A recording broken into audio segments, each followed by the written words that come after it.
No s'apagues, queden-se tota l'estona. Vinga, comences? Sí, endavant. No, fes tu l'obertura i jo ja presento el primer. Bueno, hola otra vez. Seguimos con la segunda mesa, Estudios de Contactos 2. Recogiendo el pañuelo de Laura, seguimos con laboratorio ahora y veréis que disfrutaremos porque yo creo que en esta sesión veremos el límite hasta dónde podemos llegar en el estudio de contactos, ¿no?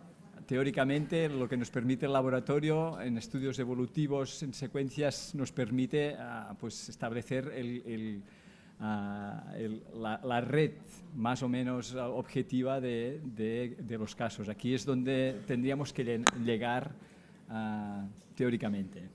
Bueno, empezamos con Joan Bellido. Sí, el primer ponent, el doctor... Ai, perdó.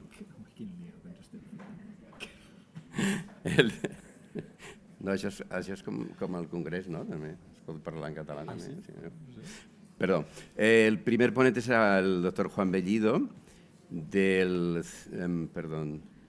Centro de Salud Pública de Castellón, con la ponencia ¿qué se espera en el estudio convencional de contactos de los estudios de genómica? Interesante pregunta. A ver la respuesta.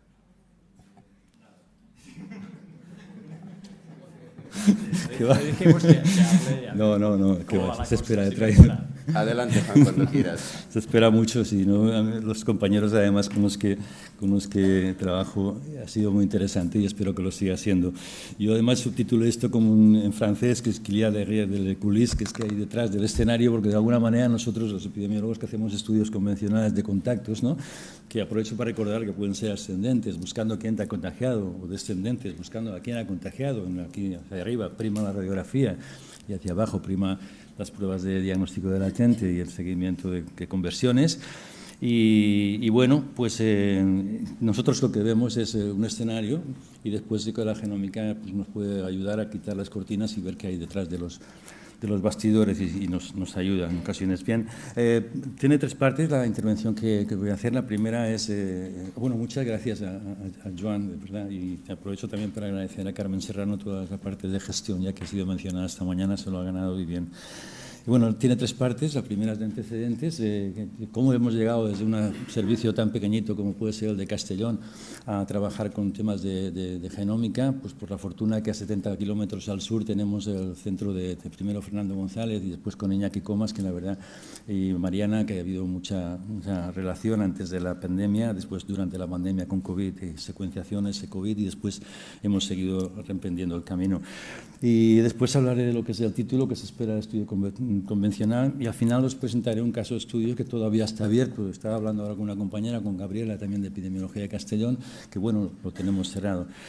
Antecedentes, vamos a ver, nosotros en Castellón tenemos como 500 000 de habitantes y en los últimos 10 años pues hemos tenido esta incidencia de tuberculosis, de casos, no son muchos, en ese tiempo 419 y tenemos 23 brotes hemos tenido.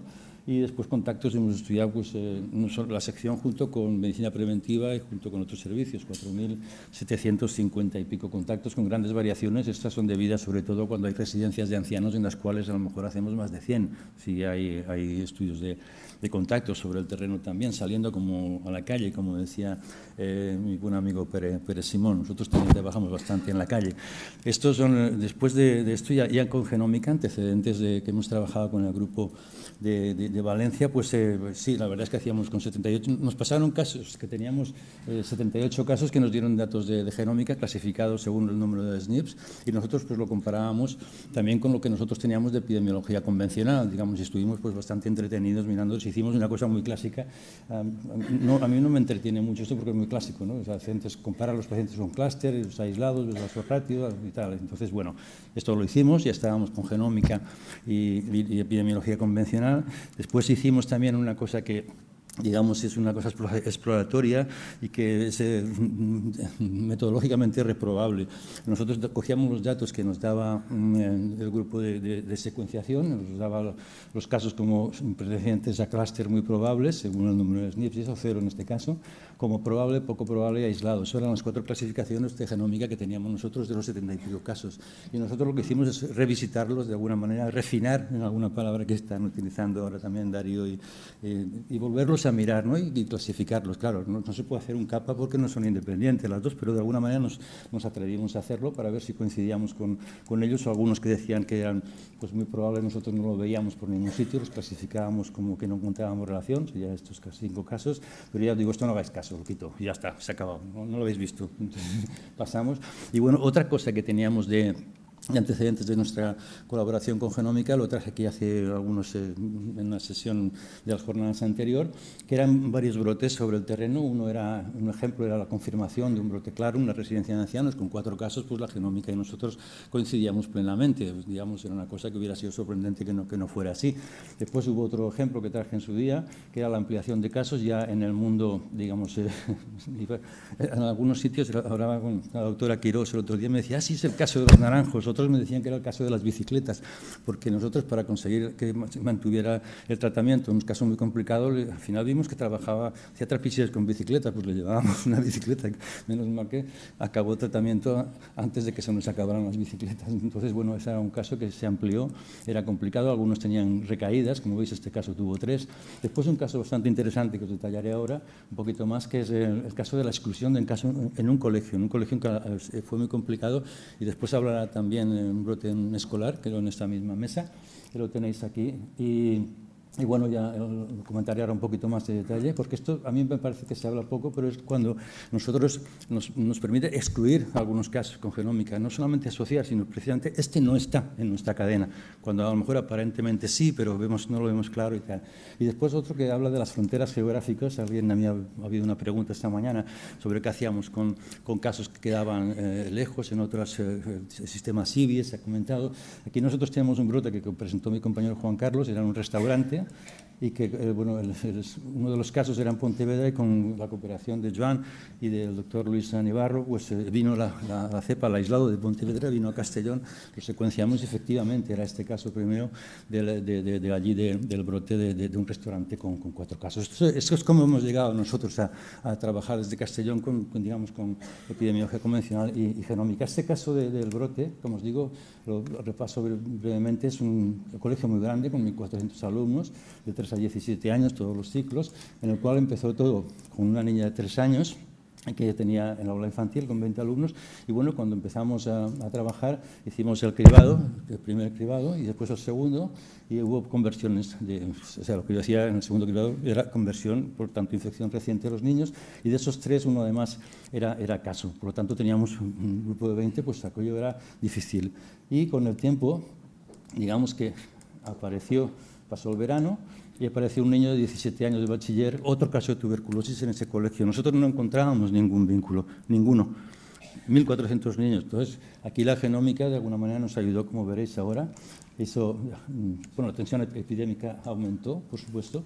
Es aquella normalidad que vibra siniestra en el ambiente, es la definición de tensión epidémica del doctor Salvat, la anormalidad que vibra siniestra en el ambiente, y eso cuando sales a la calle en un brote, sobre todo si son niños y enfermedades como esta, se palpa.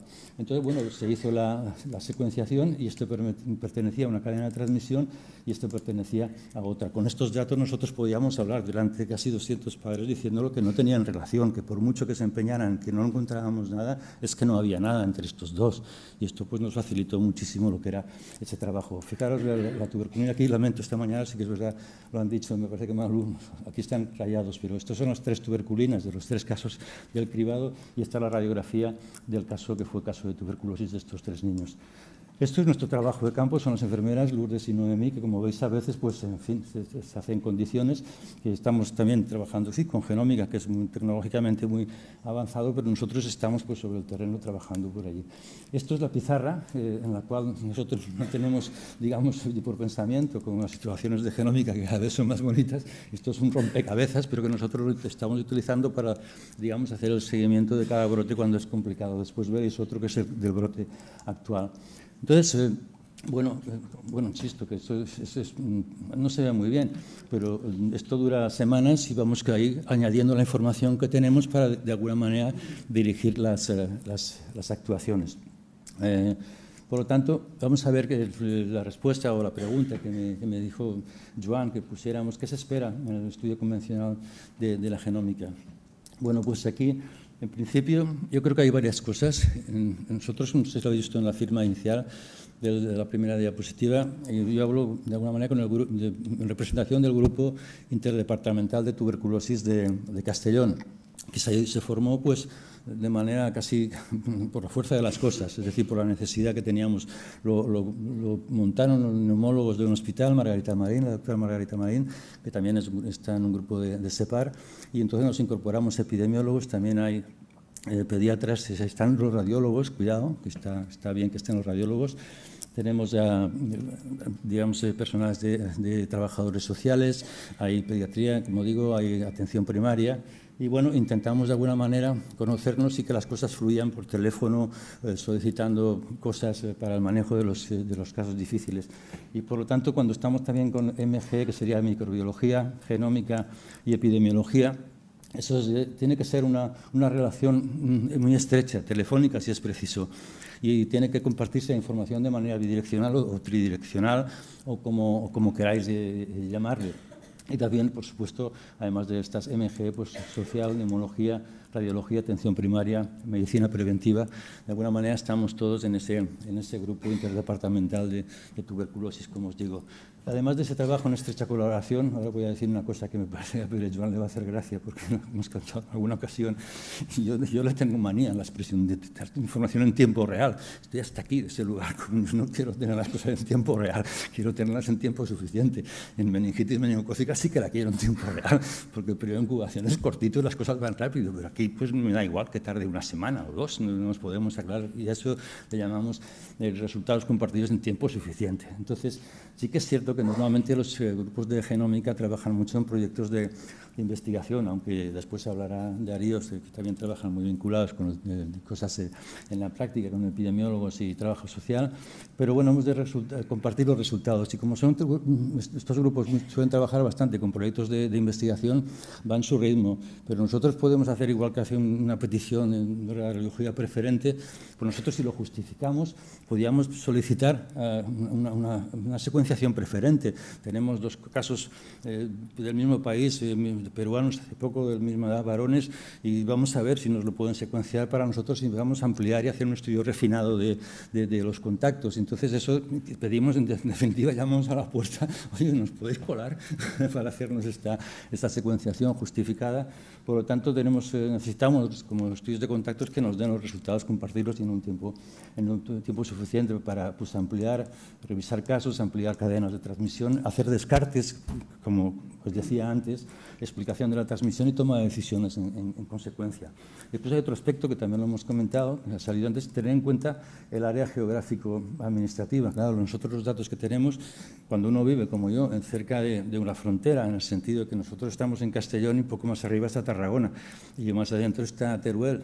Bueno, los datos de estos sitios, ahora gracias a Dios va habiendo bases de datos que son reposiciones que van poniendo todas las secuencias y podemos conocer tal vez más cosas, pero nosotros sí somos de ser conscientes de que nosotros si tenemos un caso que es un caso aislado, pues un caso aislado, pero a lo mejor resulta que lo tenemos cerca de Tarragona y está allí secuenciado en otro sitio, podría ocurrir. O como este que os comentaba antes en el ejemplo del brote de 4 casos en un restaurante de Castellón, pues teníamos uno que estaba en Pontevedra. Caramba, pues mira, Joan, ¿conoces a alguien? Pues sí, Luis Ana Ibarro, pues por teléfono, con microbiología, se envía la cepa, nosotros la cogemos, la enviamos a Mariana, a Iñaki, la secuencian y es esta misma. Entonces, bueno, estas cosas hay que tenerlas en cuentas. Y también hay veces que, además de administrativa, pues nosotros vemos casos que ellos no van a ver. Un caso de un padre y un niño, que está claro que es una tuberculosis que se ha contagiado, pero el niño no tiene el cultivo positivo. Lo tendrán ellos como aislado, pero no es aislado, porque caramba, nosotros lo tenemos ahí, está diagnosticado de tuberculosis.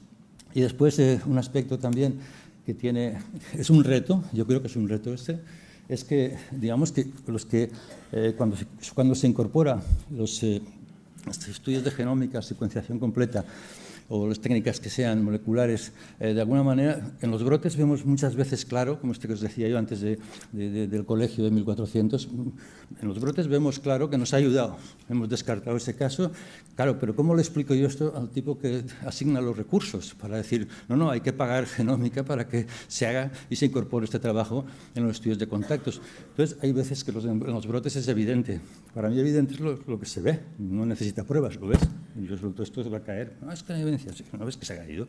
Entonces, allí nosotros vemos que esas situaciones en los brotes ya están claras, pero el reto, como digo, sería incluir en los indicadores de programas de tuberculosis que la inclusión de estas técnicas moleculares pues aumentan el número de contactos, de casos detectados en el estudio de contactos, por ejemplo, o acortan algunos periodos, para de alguna manera que los que tengan que decidir se convenza de que eso tiene que incorporarse, y además de estar en el mundo de la investigación, tiene que estar también en el mundo de la práctica, y los epidemiólogos que trabajamos en epidemiología de campo, pues de alguna manera nos vamos a beneficiar de estas técnicas.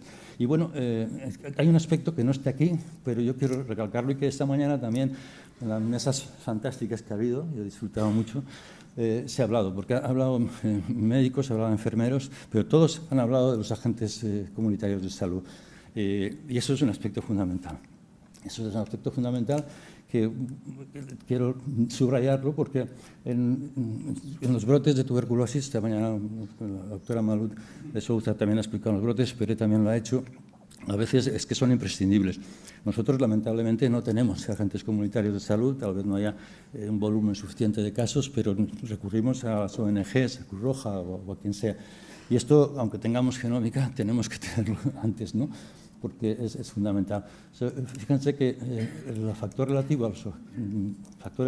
elemento relativo a los factores socioeconómicos y culturales, pues a distinta escala, a escala local, como para acabar les explicaré un brote que está todavía activo, o bien a escala más grande, a escala local, a escala más cercana, agentes comunitarios de salud, las ONG, o bien a escala más global, con estudios que hablan de la transmisibilidad de determinadas cepas, o bien de los individuos y su entorno social. Es muy interesante también lo que se habló ayer de la curva del coeficiente lambda para transmisión. Es verdad que el RE de la tuberculosis pues puede ser desde 15 hasta puede ser 1 o menos, ¿no? Según vaya el brote. Una persona puede contagiar a 15 tal, pero tanto el profesor Fielman también lo comentó, que hay personas que no sabemos muy bien por qué contagian un montón, y otras personas que no contagian a nadie. Sabemos más o menos cómo va a evolucionar, más o menos los que están contagiados, pues sí, en 5 o 10% va a evolucionar, también los niños un poco más, a tuberculosis activa. Pero ¿quién es el que contagia más? Eso todavía queda un poco más difícil. ¿Qué factores hay? Por lo tanto, factores socioeconómicos y factores de transmisión, de transmisibilidad de las cepas o de las personas individuales. A este respecto, tengo dos referencias. Una que esta mañana hablaba también con el amigo Jesús Ospina, que lo iba a traer aquí la referencia, porque del mismo modo que los agentes comunitarios de salud se publicó, se estudió que era absolutamente beneficioso y rentable para los programas de tuberculosis, eso está publicado. Pues también se ha publicado recientemente, que el trabajo de Barcelona, que lo conocéis, yo he tenido la fortuna de ver cómo trabajaban, y la verdad es sobre el terreno, y me quedé muy impresionado hace muchos años ya de esto cuando estuve por aquí. Y después también hay una publicación muy reciente en la que está Mariana, que es del grupo de Valencia, Iñaki también, que son con los que nosotros tenemos más relación, también está Darío, que de alguna manera, a partir de ese brote que se hace retrospectivamente, que ocurrió en Gran Canaria, que el doctor Caminero ya se publicó hace muchos años, pues cogen 60 y pico cepas de la cepa de Gran Canaria, que es Gran Canaria. Y bueno, ellos lo que acaban de ver es que la transmisión se explica más que por la hipertransmisibilidad de esa cepa, por los factores socioeconómicos del grupo en el cual está esa cepa circulando. Hace poco buscaba por si había algo de Almería, porque por venir aquí yo conozco que también trabajan allí sobre el terreno, y no encontré, pero sí que encontré en un diario de Almería precisamente que les habían dado como hace poco un premio, un reconocimiento de la agencia de evaluación, porque era uno de los proyectos que habían sido mejor evaluado, el trabajar allí sobre el terreno con agentes de salud y de técnicas moleculares. Y bien, vamos a ver cómo voy de tiempo. Pues... muy bien, sí. 5 minutos.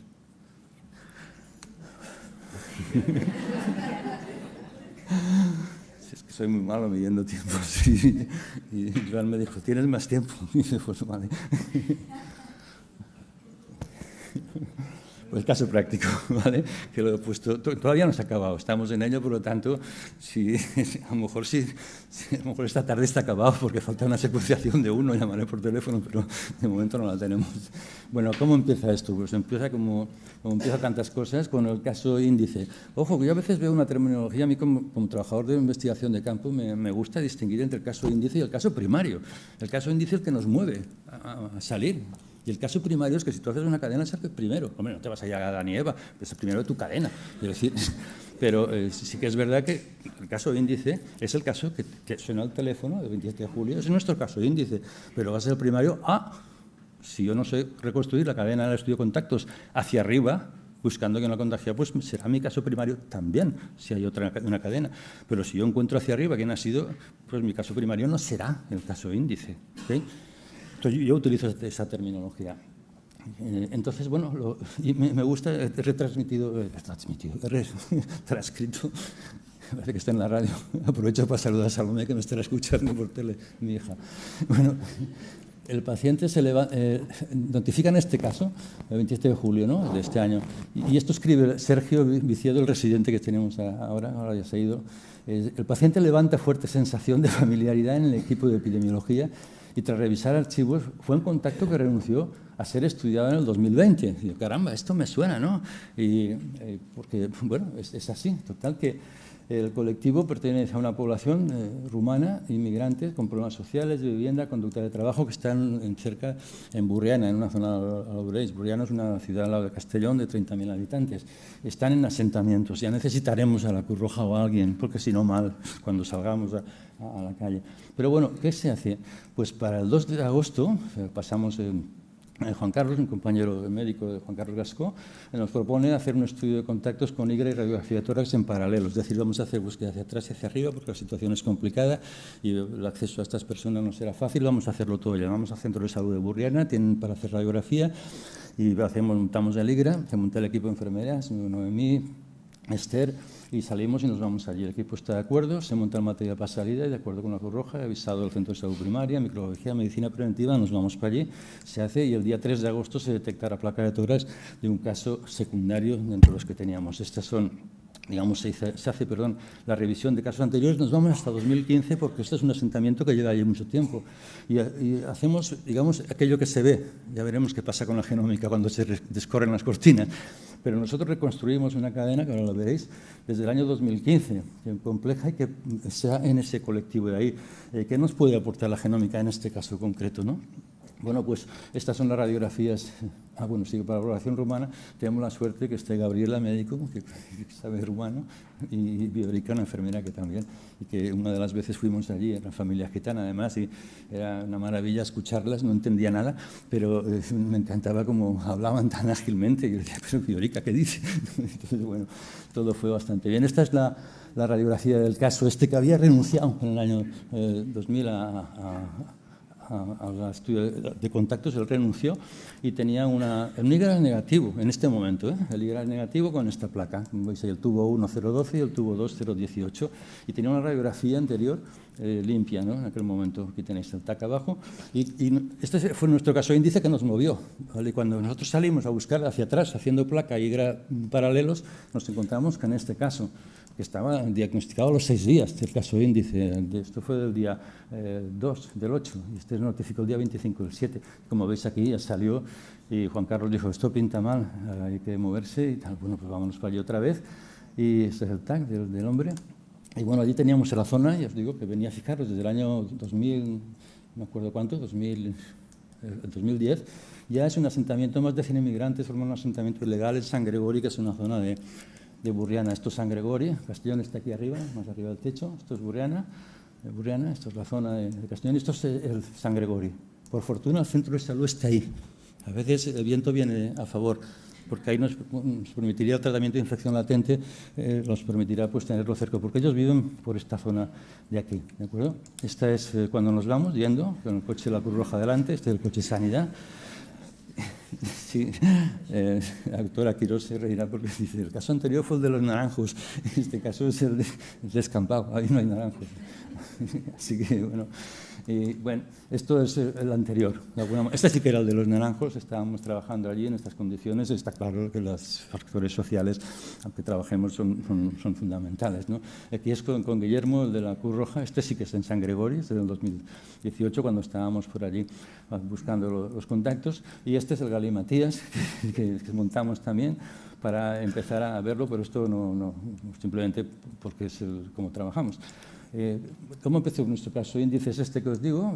Intentamos reconstruir esa cadena de transmisión que hacia arriba y hacia atrás. Vemos que era contacto de esta persona, un varón de 59 años que inició síntomas en noviembre del 19 y se diagnosticó el 20. Y este era contacto. Este renunció y ya ha salido ahora como caso de radiografía que habéis visto. Bueno, nos vamos del estudio de contactos, vamos a 2 asentamientos en el que viven estas 2 personas adultas y también había 3 niños, pero no habían los hemos dejado aparte por unas razones. Aquí tenía un contacto que este es el contacto que fue positivo. Este es el primer caso índice y este es el caso que diagnosticamos nosotros el día 3, fue como positivo. ¿De acuerdo? Aquí tenemos los contactos de él a su vez. Aquí seguimos hacia atrás y nos encontramos que en el 2019 en esta misma población teníamos un caso aquí de 42 años y otro caso que había aparecido en el mismo año, y este caso estaba en el estudio de contactos de otro del 2015. Y bueno, este aquí a su vez estaba como contacto de aquí que vemos del 2019 y podía, con puntos, podía tener relación con este de aquí, ¿vale? Pues entonces parece que de alguna manera una cadena de transmisión compleja, pero si se transmitía en este grupo, pues a lo mejor podíamos, digamos, hacer un estudio más refinado de contactos, y en el sentido de que vamos a ver qué casos se nos pueden estar escapando de esta cadena de transmisión que podía ser una cadena de transmisión. Pero, sorpresa. ¿Y entonces qué pasa? Lo que pasa es esto. Estos son ya la genómica, ¿eh? O sea, aquí está, estos son los códigos de genómica. Tenemos en este momento 5 secuenciados y nos falta este aquí, son 6 casos, 1, 2, 3, 4, 5 y 6. Este no lo tenemos todavía, pero estos vamos a, unos también a contacto. Aquí es complejo. Y estos son las cortinas. Esto es lo que nosotros vemos, ¿vale? Y estos son las cortinas. Vamos a ver si genómica levanta las cortinas. Entonces vamos a levantar las cortinas.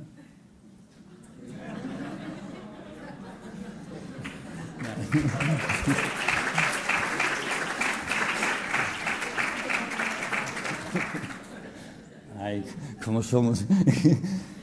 Bueno, y aquí vemos 3 cadenas de transmisión o 3 cepas distintas a muchas distancias de SNP, de SNPs, ¿no?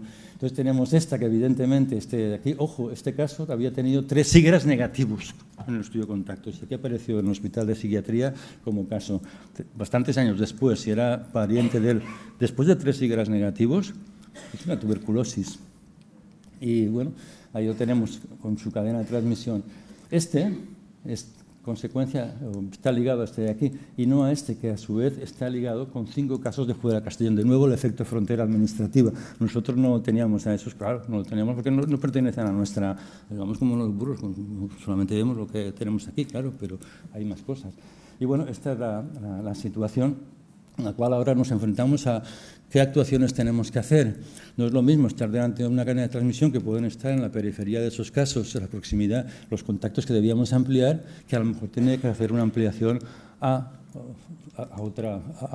más población, porque tenemos como 3 introducciones de tuberculosis en esa zona. Y tenemos también bastante miedo de estigma, porque ahora, además, por razones políticas, en Burriana pues hay unas sensaciones, incluso os doy una pista, en la biblioteca han quitado los libros de escolares de tema de educación sexual y los de Valencià, o sea que eso es el ayuntamiento. Entonces ahí se puede todavía, digamos, estigmatizar a la población inmigrante si decimos, se los vamos a señalar, entonces hemos de hacerlo con discreción, pero hemos de hacer algo.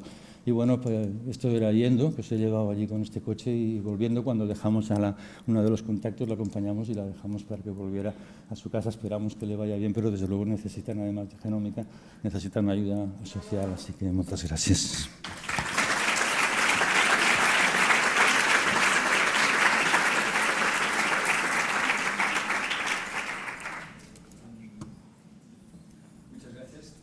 Haremos un turno abierto de preguntas.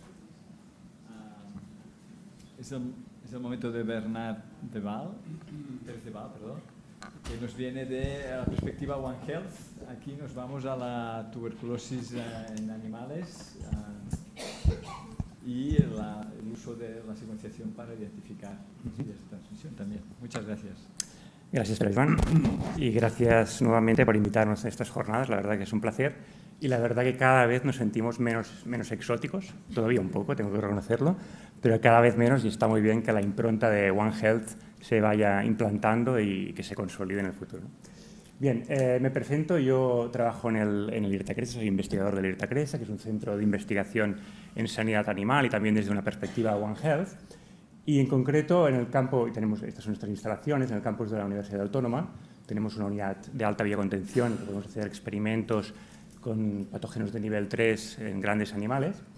Y nuestra línea de investigación en cuanto a tuberculosis está más enfocada tradicionalmente a inmunidad, vacunas y diagnóstico. Pero también, desde hace muchos años, estamos participando en los programas de vigilancia, de control y de erradicación de la tuberculosis animal aquí en Cataluña. Y gracias al material y a la información y datos que hemos ido generando, últimamente hemos desarrollado una segunda línea de investigación centrada en epidemiología genómica, que es de lo que hablaremos hoy. Bien, para empezar, comentaros que este año empezamos con una buena noticia aquí en Cataluña, y es que la Unión Europea nos declaró oficialmente libres de tuberculosis bovina después de 30 años de programa de erradicación.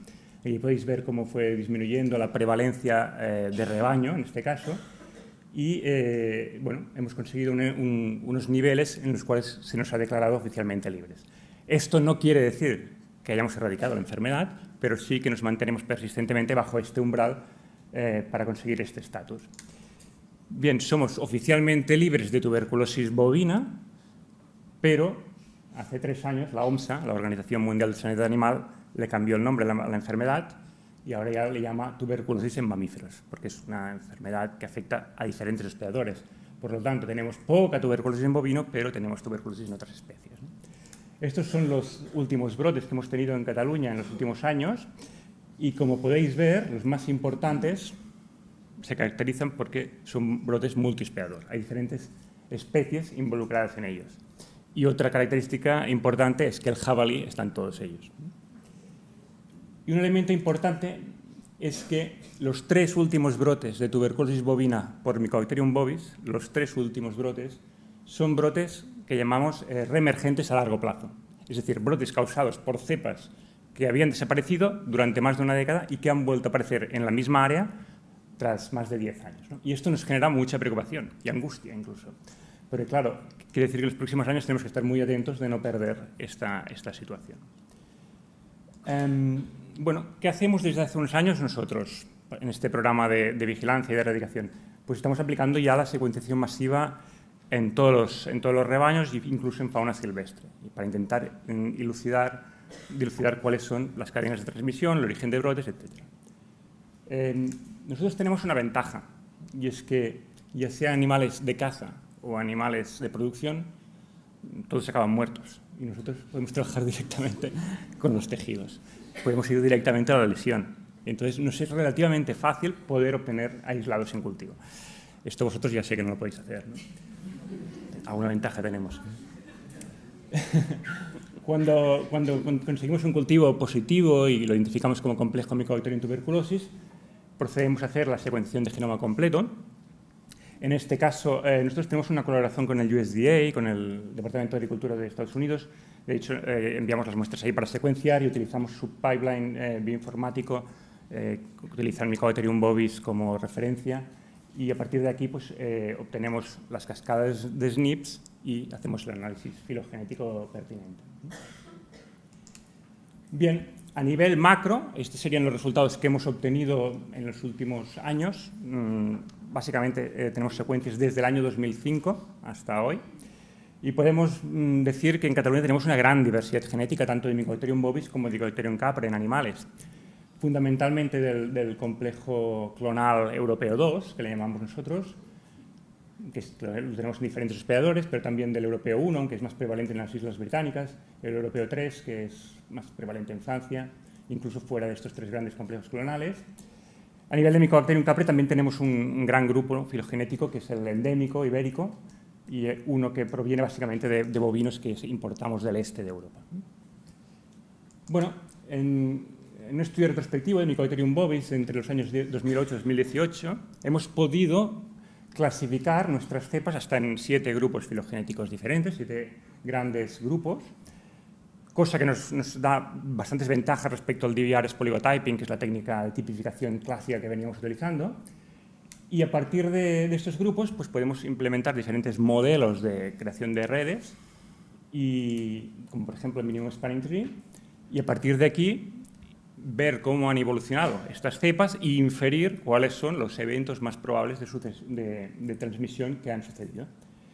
Aquí tenemos las diferentes redes de cada uno de estos grupos filogenéticos que comentaba, y a partir de aquí nosotros le vamos poniendo nombre de los diferentes brotes que hemos ido teniendo en los diferentes años. A nivel más macro, y podemos bajar a casos muy concretos. Por ejemplo, aquí tenemos un caso de un bovino y de un jabalí, aislamientos separados por 5 años y a 25 kilómetros uno del otro y 2 comarcas distintas. Pero aquí solamente hay 4 SNPs de diferencia. Por lo tanto, altamente sugestivo de que hay una relación. Nunca hubiéramos pensado que había una relación aquí. Por ejemplo, aquí tenemos un rebaño de leche, un rebaño de carne, separados por 4 años, pero solamente 2 SNPs. O este caso de aquí, un rebaño en Lleida, un rebaño en Girona, separados por 3 SNPs. Luego, con las encuestas epidemiológicas, vimos que había habido un movimiento del animal de aquí a aquí, ¿no? O sea, realmente la secuenciación de genoma completo nos está aportando mucha luz ahí donde no llegábamos con la epidemiología clásica. Bien, y un poco para ilustraros cómo estamos trabajando, pues me centraré en este brote del Pirineo, que es el brote más importante que hemos tenido, de hecho, en los últimos años, en bovino. Y es un brote que todavía está activo, de hecho, ha afectado de momento a 16 rebaños y que básicamente tiene implicado unos pastos de montaña. Simplemente para situaros, cuando hablamos de pastos de montaña, quiere decir que son pastos comunales, que diferentes rebaños suben a pasar el verano allí. Y esto, bueno, es como un campamento de verano de vacas de diferentes orígenes, que están 4 meses ahí juntas, ¿no? Pero esto no es lo peor, porque luego bajan, y bajan todas a la vez, ¿no? Aquí tenemos los pastores, los diferentes pastores, y van bajando, y las agrupan aquí, se hacinan, ¿no? Aquí podéis ver diferentes vacas, diferentes razas, diferentes rebaños, y cada una luego sube a su camión y se va a su granja, ¿no? Y luego pues pasa lo que pasa, ¿no? Este es el contexto, por lo tanto estamos en un contexto de riesgo. Además, estos rebaños en el pasto, pues las medidas de bioseguridad del pasto son las que son, pues pueden tener contacto con fauna silvestre. Normalmente no, esta es la foto bonita, normalmente sucede el contacto de forma indirecta, en puntos de agua, puntos de alimentación. Esto sirve muy bien para ilustrar, pero la realidad es más bien esta, pero por lo tanto, este tipo de manejo, este tipo de producción tiene un cierto riesgo. Y mucho más que, por ejemplo, una explotación de leche, que los animales se quedan en la granja, hay medidas de bioseguridad, etc., ¿no? Pues bueno, nos movemos en este contexto. Este brote se inició, lo detectamos en el año 2017 en unos pastos comunales, aquí en el Pirineo de Lleida, afectando en un mismo mes a 4 explotaciones distintas. Básicamente, las explotaciones suben al pasto, bajan y hacemos prueba de tuberculina.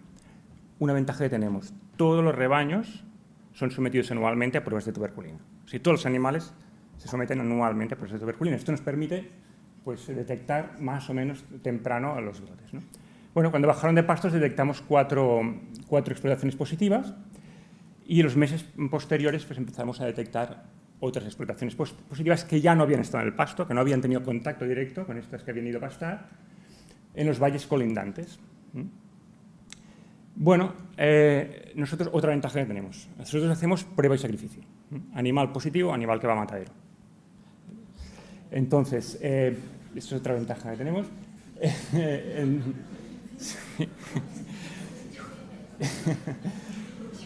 Bueno, que con esta estrategia conseguimos erradicar relativamente rápido los brotes. Y de hecho, en 2018, a finales de 2018, las 10 explotaciones habían conseguido recalificarse como libres de tuberculosis. Pero, durante el mismo periodo, en la misma zona, detectamos la misma cepa, el mismo espoligotipo en jabalí. Bien, durante los siguientes años no hubieron más explotaciones positivas, pero continuamos detectando en jabalí, incluso ya en ciervo, en una zona muy concreta, cerca de una reserva nacional de caza. Y lamentablemente, como era de esperar, en 2021 volvió a reemerger el brote en bovino, afectando de momento a 8 explotaciones nuevas, y lo continuamos teniendo en fauna silvestre, y se está desplazando un poco hacia esta zona de Valls de Valira, cerca de Andorra. Bien, esta es un poco la fotografía del brote. ¿Qué hacemos? Pues con las cepas que vamos aislando, hacemos la secuenciación de genoma completo. Pues, ¿qué nos dice el estudio de genoma completo? Bueno, tendríamos unas cepas que podríamos decir originales, que son los candidatos ¿cómo les he llamado? El caso índice, no, caso primario, ¿no? Sí, serían los candidatos de caso primario, y luego, pues, a partir de aquí, evolucionarían estas cepas hasta 3 subgrupos filogenéticos distintos. A esta información filogenética le añadimos la información espacial, ¿no? Podemos dividir el brote en 3 subáreas, y aquí ya podemos ver, pues bueno, este subgrupo filogenético nos coincide con el área 2, perfecto. Pero aquí ya tenemos un jabalí que no debería estar aquí, ¿no? Este jabalí probablemente se infectó en el área 1 y lo cazaron en el área 2. Esto ya nos está sugiriendo que los jabalíes se infectan y se desplazan de un valle al otro. Podemos añadir también la información temporal de cuándo hemos aislado cada cepa, y finalmente también las encuestas epidemiológicas, la información de estas encuestas, que también nos aporta un poco de luz a todo. Y con todo esto podemos reconstruir qué es lo más probable que ha sucedido. Y en este caso, ¿qué tenemos? Pues sí, el caso primario era, en estos pastos compartidos, concretamente 2 explotaciones en las que hubo muchos eventos de transmisión entre ellas. Aquí estamos hablando de 40, 50 animales positivos.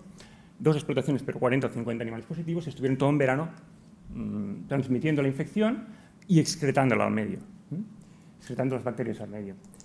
Saltó al jabalí, el jabalí se desplazó a los valles colindantes e infectó a otros jabalíes, a otras explotaciones bovinas, a los ciervos, etc. Bien, entonces sabemos que la causa más probable del origen del brote es estos pastos compartidos por 2 explotaciones, principalmente, que el jabalí participó en la propagación del brote y en la reemergencia del mismo, pero en este punto decidimos ir un poquito más allá. ¿Y qué hicimos? Utilizamos otra cosa bastante novedosa, que es nos subimos al DeLorean y nos fuimos al pasado. Esta es la broma boomer de la presentación. Concretamente nos fuimos a 2004-2006 y ahí tuvimos un brote con el mismo espoligotipo. Este espoligotipo desapareció en 2006 y volvió a aparecer en 2017, que afectó a 6 rebaños cerca del área de brote del nuevo brote. Y claro, nosotros en nuestro laboratorio hacemos cultivo microbiológico desde 2008, pero por suerte contactamos con el laboratorio de Madrid que había hecho los cultivos de estos rebaños y consiguieron resucitar la mayoría de las cepas. Y entonces pudimos hacer el estudio filogenético también de este brote antiguo, ¿no? Un dato, hay una explotación que es repetidora. De hecho, una de estas 2 ya había estado en el brote anterior.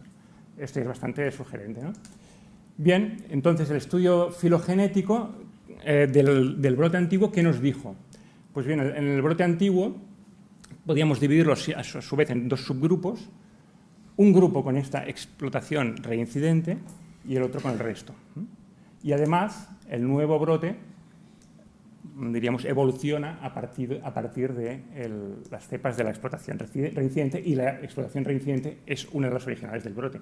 7 SNPs en 11 años. 7 SNPs en 11 años es muy pocos polimorfismos de núcleo único para tanto tiempo. Por lo tanto, lo más probable es que hay una reinfección residual en esta explotación sea el origen del brote moderno. La secuenciación de genoma completo también nos permite otras aplicaciones, como por ejemplo el estudio de mutaciones asociadas a resistencia a antimicrobianos. Esto retrospectivamente lo hemos estudiado en nuestras cepas de Mycobacterium bovis y hemos visto, por un lado, lo que esperábamos, el 100% de ellas son resistentes a la piracinamida, M. bovis mayoritariamente es naturalmente resistente a la piracinamida, pero un 8% de las cepas también son resistentes a la isoniazida. Es decir, que un 8% de las cepas que están circulando en animales de M. bovis en Cataluña son poliresistentes. Y de cara al futuro, yo creo que el enfoque tiene que ir a mejorar las medidas de prevención, seguimiento y control desde una perspectiva One Health. Nosotros tenemos un sistema de vigilancia de salud pública y uno de salud animal, que son muy buenos, que están funcionando muy bien, pero la verdad es que funcionan como compartimentos estancos, mayoritariamente. Quizá ahora menos, pero esta es la realidad. Y los laboratorios, pues bueno, tenemos la red de laboratorios de salud pública y los laboratorios de sanidad animal, cada uno con nuestras cepas. Yo creo que es un buen momento para, de forma prospectiva, en los casos de Mycobacterium bovis o Mycobacterium capre, como mínimo integrar toda esta información para poder hacer los estudios filogenéticos de forma integrada. Y de hecho, hemos iniciado ahora con Vall d'Hebron, con Teresa, un estudio piloto retrospectivo con cepas de Mycobacterium bovis y Mycobacterium capre aisladas en Vall d'Hebron y las hemos cruzado con nuestra base de datos. Estamos iniciando, de hecho, este estudio. Solo de momento tenemos 20 secuencias de pacientes, pero la semana pasada, preparando esta charla, empecé a mirar los resultados y ya tenemos alguna cosa interesante. 20 cepas solamente. Y en estas 20 cepas, pues, por ejemplo, en Mycobacterium capre, ya hemos visto aquí una relación filogenética bastante evidente entre un paciente y un rebaño que nosotros habíamos detectado anteriormente. Claro, aquí no tenemos, ahora nos falta toda la otra parte, ¿no? El estudio epidemiológico. Esta persona tuvo contacto directo con el rebaño, tuvo contacto con otras personas que tuvieron contacto con el rebaño, tuvo contacto con otro rebaño que movió animales a este rebaño. Bueno, pero ya nos están dando alguna dato interesante. O, por ejemplo, este otro, que este sí que lo tenemos ya estudiado, de hecho lo presenté en esta misma jornada hace 2 años, caso de un ganadero que se infectó a partir de sus ovejas. Y en este caso era un caso poliresistente. Bien, entonces ya para concluir, simplemente comentaros que la tuberculosis y la tuberculosis animal en concreto tiene un contexto biológico complejo, pero tenemos herramientas para intervenir directamente sobre este contexto biológico. Tenemos un programa de erradicación de tuberculosis bovina desde hace muchos años y que ha funcionado bien. Tenemos un plan de vigilancia sanitaria de fauna silvestre. Tenemos también herramientas indirectas, la bioseguridad en las granjas, la gestión de la fauna cinegética, aumentar la presión cinegética en esas zonas de alta densidad. Muy importante, y en este foro me gusta recalcarlo. El estudio de contactos debería incluir o preguntar si estas personas han tenido contacto con animales de producción, porque estas personas se pueden infectar de los animales o viceversa. En los factores de riesgo nunca he visto contacto con animales de producción. Y los casos que hemos detectado han sido casi por casualidad o porque eran casos graves como ese caso poliresistente, ¿no? Es muy importante integrar también, que los médicos también visualicéis esta posibilidad como una posibilidad. Y nada, tenemos la secuenciación de genoma completo, que es una herramienta que nos permite claramente aportar luz a todo este contexto biológico tan complejo, y luego está el contexto no biológico, también muy importante. Aquí hay muchos actores implicados, ganaderos, veterinarios, médicos, laboratorio, administración pública, y es importante que todos estemos coordinados y que todos de alguna manera podamos participar y nos creamos lo que estamos haciendo. Este es nuestro equipo en Lirta Cresa, que trabajamos en tuberculosis, y nada, encantado de estar aquí.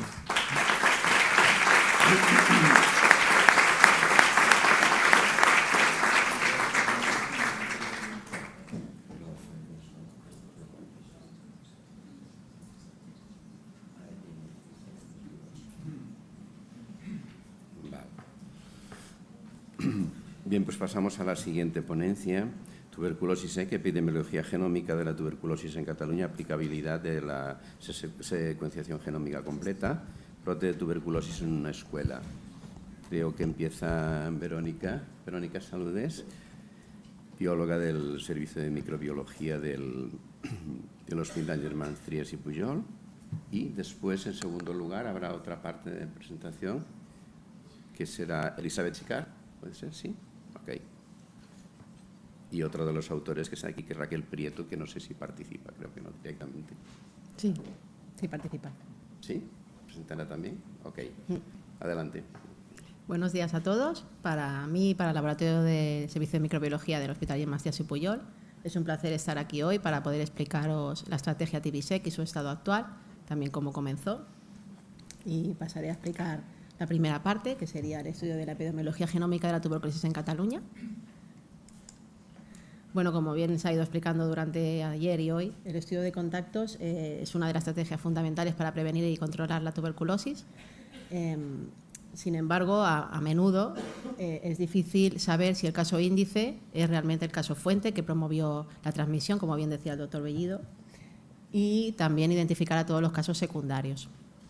En este contexto, identificar las transmisiones recientes mediante estudios de epidemiología molecular puede ayudar a complementar los estudios de contactos.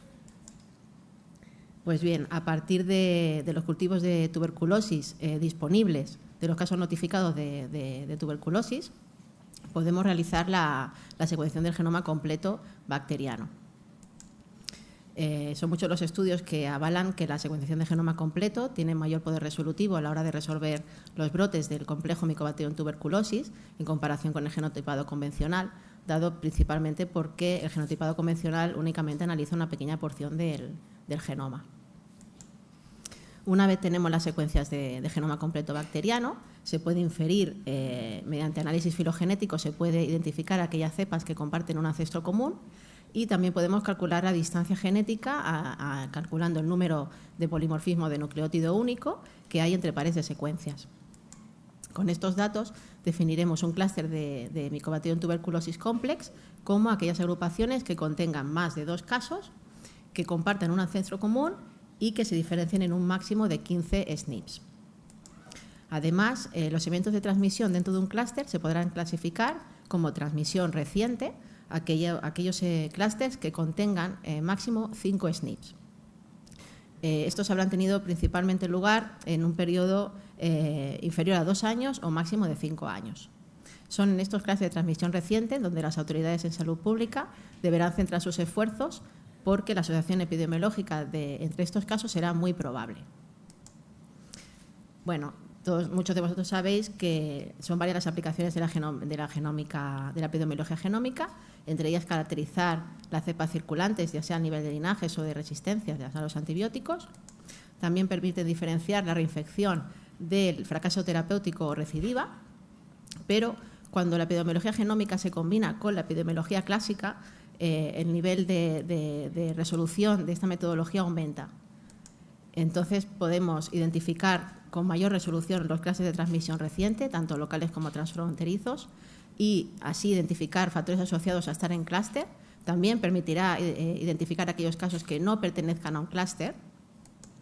También permitirá identificar la direccionalidad de la transmisión, los probables casos fuente y, por lo tanto, los factores asociados a ser un posible caso fuente. Y por último, permitirá caracterizar la dinámica local de la transmisión. Pues con todo esto, a finales del año 2021 se diseñó la estrategia TBSEC.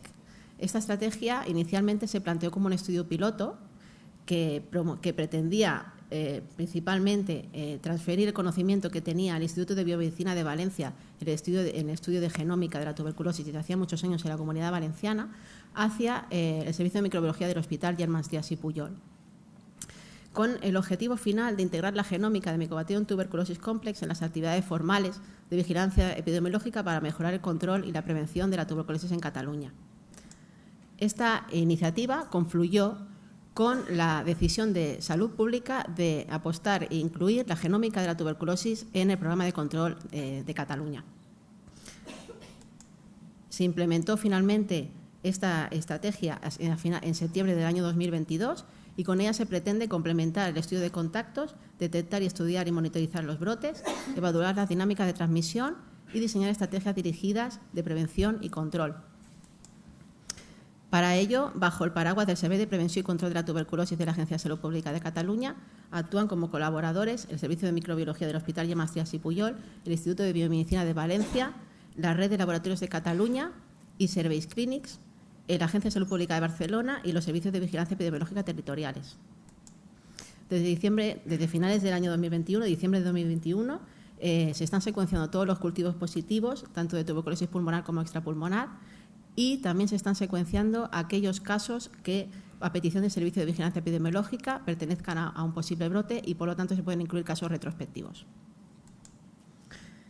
Se ha identificado con éxito una red de laboratorios de referencia en Cataluña que realizan los cultivos de tuberculosis. Estos, a su vez, reciben cultivos de bastantes laboratorios locales y también de Service Clinics. Estos laboratorios de referencia envían mediante mensajería privada los cultivos, una resiembra del cultivo al laboratorio coordinador localizado en el Servicio de Microbiología del Hospital Germán Díaz y Pujol, y además nos facilitan una serie de información básica para poder identificar los cultivos. Una vez llegan los cultivos al laboratorio, realizamos la extracción de los ácidos nucleicos, preparamos este ADN para su posterior secuenciación mediante la tecnología de Illumina. Tenemos dos vías de secuenciación y análisis bioinformático en función de si el resultado necesita de un resultado urgente, por ejemplo, porque incluya cepas que estén vinculadas epidemiológicamente y que haya una sospecha de brote, o que no sea tan urgente porque sean cepas que no tengan a priori un vínculo epidemiológico detectado. En ambos casos se hará un análisis bioinformático, donde consistirá principalmente en el control de calidad de las secuencias, en la detección de los linajes, en la detección de los clases de transmisión y también en la predicción de las resistencias, aunque este tema no entraré en esta presentación. En octubre de 2023 hemos recibido 776 cultivos positivos en el laboratorio. Estos serían solamente teniendo en cuenta aquellos cultivos que pertenecen a un caso único con CIP disponible y a una única localización por caso, una única localización anatómica por caso. Hemos secuenciado con éxito el 74% de los cultivos, decir aquí que 63 de ellos habían sido a petición del Servicio de Vigilancia Epidemiológica, principalmente porque estaban involucrados en 9 brotes. Y se ha realizado un análisis genómico a nivel de linajes y de clases de transmisión del 62% de ellos. Y estas muestras se han recogido entre diciembre de 2021 y febrero de 2023. En esta gráfica podéis observar los linajes que se han detectado hasta la fecha de los cultivos que se han podido secuenciar. Hemos detectado cepas del linaje 1, 2, 3 y 4 de Mycobacterium tuberculosis sensu stricto, también cepas del linaje 5 y 6 de Mycobacterium africanum y algunas cepas de Mycobacterium bovis. Como era de esperar, por el área geográfica y por su elevada prevalencia, el linaje 4 es el mayoritario. En esta otra imagen podéis observar el árbol filogenético que se ha realizado para identificar los clústeres de transmisión. Las ramas están coloreadas en función del linaje, como podéis ver en la leyenda, y además en los anillos están identificados también por colores los diferentes clústeres de transmisión que se han identificado. Cada anillo representa un punto de corte en SNPs, yendo de dentro hacia afuera, de transmisión muy probable, probable y poco probable. Hasta la fecha se han detectado 55 clústeres de transmisión a un punto de corte de 15 SNPs. Los clústeres incluyen entre 2 y 7 casos. El 31% de los casos analizados hasta la fecha están en clúster. Y si miramos cómo se distribuyen estos casos en clúster, la gran mayoría, el 82%, formarían parte de un clúster de transmisión reciente, lo que indicaría una asociación epidemiológica muy probable y que existe una propagación local importante en Cataluña. Estos datos se han compartido con el Servicio de Prevención y Control de la Tuberculosis para identificar factores asociados a pertenecer a un clúster y correlacionar los eventos de transmisión genómicos y epidemiológicos, como bien explicará después mi compañera Elisabet Sicard, de la Agencia de Salud Pública de Cataluña. Y comentaros únicamente que tenemos más trabajo en progreso, que no podemos presentar todavía, pero tenemos pendiente realizar los análisis de árboles de transmisión, donde se combinará los datos genómicos con los datos epidemiológicos para poder datar los árboles filogenéticos y de esta manera poder inferir los casos fuente, identificar los posibles casos fuente y así los factores asociados a ser un caso fuente. Pero para ello necesitamos los datos de fecha de recogida de muestra, de diagnóstico, aparición de síntomas e incluso de fecha de llegada a Cataluña en el caso de la gente que sea migrante. Y también estamos evaluando la secuenciación de genoma completo en comparación con los métodos de referencia fenotípicos para la detección de marcadores de resistencia, y estos datos fenotípicos nos los están proporcionando los laboratorios que están también participando. Y para terminar, pues agradeceros a todos los que estáis aquí, que sois muchos de los que estáis participando activamente en que esta estrategia funcione, y ya está. Muchas gracias.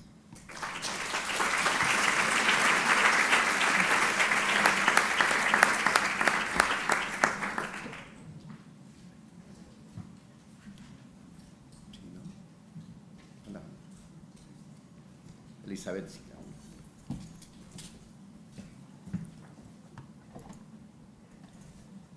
Bueno, lo primero, agradecer a la invitación. Como bien ha dicho Verónica y ya ha explicado, la estrategia TVSEC confluyó con la reforma de la vigilancia epidemiológica que se planteó desde la subdirección después de la pandemia, en la cual se decidió incorporar la secuenciación genómica en el programa de control de la tuberculosis en Cataluña. Con dos estrategias: secuenciar todas las muestras con cultivo positivo para tuberculosis y también, a petición de los servicios de vigilancia, aquellas muestras que quisieran para clarificar relaciones epidemiológicas o bien, por ejemplo, para diferenciar entre reinfección versus recaída. Todo ello con los objetivos de complementar el estudio de contactos tradicional, ayudar en la detección, estudio y seguimiento de brotes, evaluar tendencias de transmisión en nuestra área geográfica y diseñar estrategias de control y prevención. Revisaremos los pasos que hemos seguido. Lo primero, la depuración de los datos de secuenciación genómica, el cruce de estos datos con los datos epidemiológicos, el análisis de los factores asociados a pertenecer a un clúster, el análisis del vínculo epidemiológico y, finalmente, la reencuesta de casos en clústeres sin vínculo epidemiológico. Para la depuración, lo primero, añadir lo que ya ha dicho Verónica también, que las muestras se analizaron entre diciembre del 21 y febrero del 23 y que hemos recibido 2 envíos de esta información, en marzo y en julio del 23. Con los datos recibidos hemos eliminado los casos no identificados, los casos duplicados y los casos no residentes en Cataluña, con lo que nos hemos quedado con 481 muestras, 148 casos en clústeres y 333 no clusterizados. Entonces, cada caso secuenciado se ha cruzado con los datos epidemiológicos recogidos en el Repositorio Epidemiològic de Cataluña. Estos datos se obtienen a partir de las encuestas epidemiológicas realizadas por los servicios de vigilancia. Hemos recogido variables demográficas, sexo, edad y país de origen, clínicas, localización, bacteriología y resistencia antibiótica, factores de riesgo y comorbilidades y control de contactos. Hemos hecho un análisis variado de los factores asociados a pertenecer a un clúster. La mediana de edad de los casos fue de 37 años en los pacientes en clúster y de 47 en los no clúster. Y los casos en clúster estuvieron más relacionados con pertenecer a un grupo etario más joven, ser del género masculino, tener tuberculosis pulmonar, ser contacto de un caso diagnosticado de tuberculosis, no tener domicilio fijo y el tabaquismo.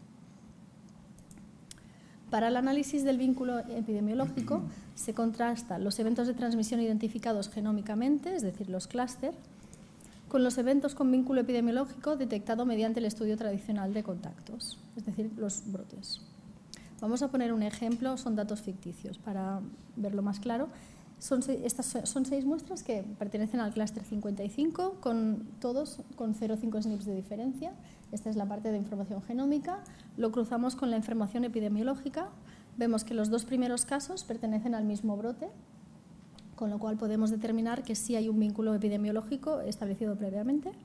El tercer caso pertenece a un brote, pero es un brote distinto del anterior, con lo cual no hay vínculo epidemiológico, y los otros 3 no tienen vínculo epidemiológico tampoco. Entonces, con estos datos vemos la correlación entre distancias genéticas y eventos de vínculo epidemiológico. Como veis, solo el 30% de los casos que están en clústeres con asociación muy probable se había detectado previamente un vínculo epidemiológico. Para los casos que tienen vínculo o asociación poco probable o probable, no se había detectado vínculo epidemiológico previo.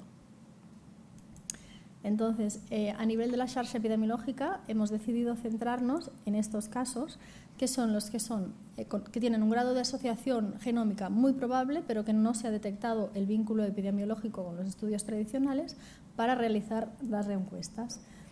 Hemos pensado que estos casos, hemos dicho que la transmisión normalmente es en los 2 años previos. Creemos que es el máximo de tiempo que podemos obtener información a través de las reencuestas. Entonces, los servicios de vigilancia hemos acordado que revisarán los datos de la encuesta epidemiológica, la que ya existe, para ver si existe un vínculo epidemiológico que no se haya detectado previamente, y, si es necesario, se reencuestarán a estos pacientes para clarificar la relación epidemiológica que haya entre ellos y detectar nuevos casos pertenecientes a brotes. Aprovecho desde aquí para agradecer el trabajo que se hace desde los servicios de vigilancia. Este es el formulario que hemos preparado para la reencuesta, pero es un guión abierto. Cada servicio de vigilancia lo tendrá que ir adaptando según vaya avanzando la investigación. Ya sabéis que las investigaciones son como trabajo de detectives. Estamos en una fase muy preliminar del proyecto. Y ya para terminar, como conclusiones y siguientes pasos, la implementación de la secuenciación genómica en la vigilancia epidemiológica de la tuberculosis puede ayudar a detectar cadenas de transmisión y brotes epidémicos que no se identificaban con las estrategias tradicionales de rastreo de contactos. Un poco añadir la luz, que decían otros compañeros. Será necesario agilizar y coordinar los circuitos de la secuenciación genómica para que la información llegue a tiempo a los servicios de vigilancia y así poder realizar una ampliación de la investigación en estos grupos de transmisión reciente y en unos tiempos adecuados. También analizar los nuevos casos que detectemos a raíz de las reencuestas para ver si tienen factores de riesgo comunes y por qué no se detectaron con las estrategias tradicionales de rastreo. Y todo ello podría ayudar a mejorar la prevención y el control de la tuberculosis. Y nada más, gracias.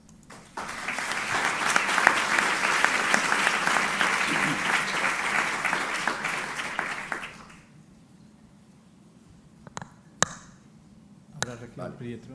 Ya en último, Raquel Prieto, enfermera del Servicio de Epidemiología de la Agencia de Salud Pública de Barcelona. Adelante. Encantada. Buenos días, buenas tardes ya. Muchas gracias a la organización por permitirme participar en estas jornadas. Nosotros vamos a presentar desde la Agencia de Salud Pública de Barcelona este brote de tuberculosis que tuvimos en una escuela de primaria de Barcelona. A modo introductorio, comentar un poco la evolución de la incidencia de la tuberculosis en la ciudad de Barcelona. Es la que se muestra en este gráfico. En el año 2022 la incidencia fue un 11% superior a la que había habido con respecto al inicio de la pandemia en el año 2020. Y bueno, como se ve, estamos más o menos en cifras del 2017. Un poco por contextualizar, los objetivos de la estrategia NTV es reducir la incidencia en un 80% y la mortalidad en un 90% para el 2030 con respecto al año 2015.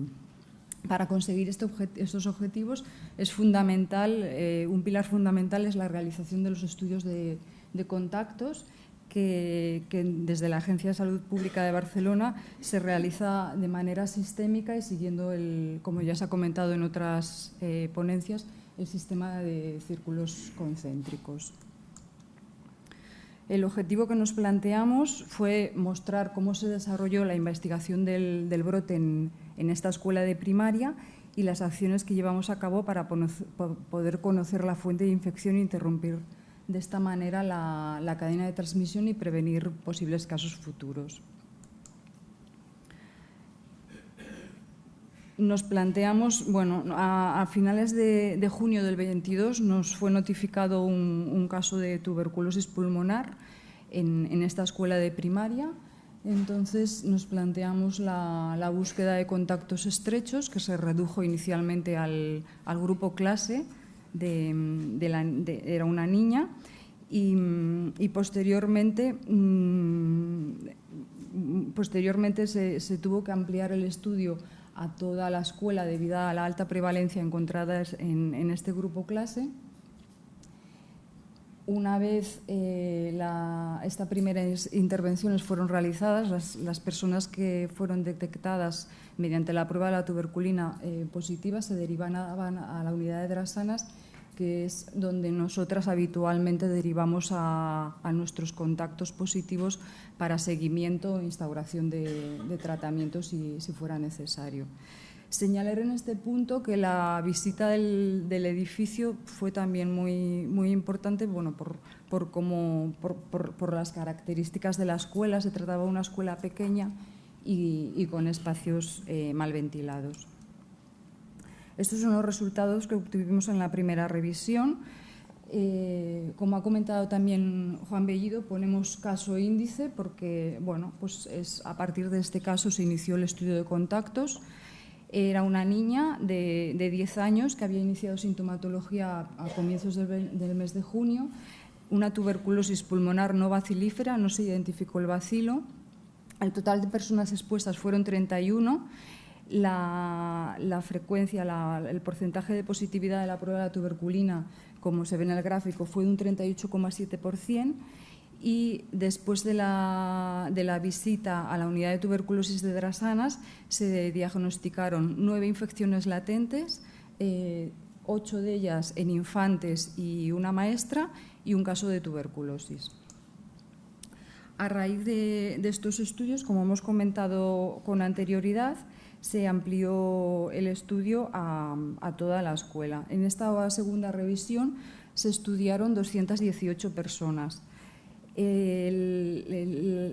Bueno, lo que no he comentado es que entre la primera revisión y la segunda revisión, en el servicio de epidemiología fuimos sabedoras de que había un segundo caso de tuberculosis que no éramos conscientes y que en este caso para nosotras constituye el posible caso primario.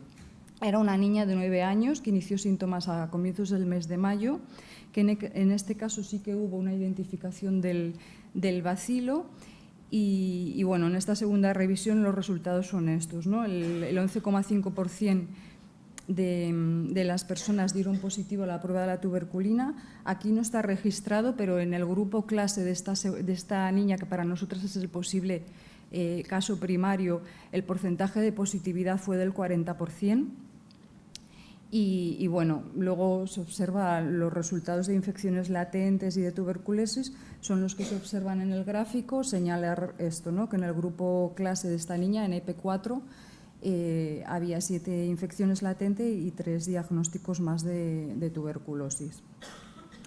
Además, señalar en cuanto al tema de los espacios, que la niña, el grupo clase de estos dos casos, del caso fuente y del caso primario, compartían espacios de comedor.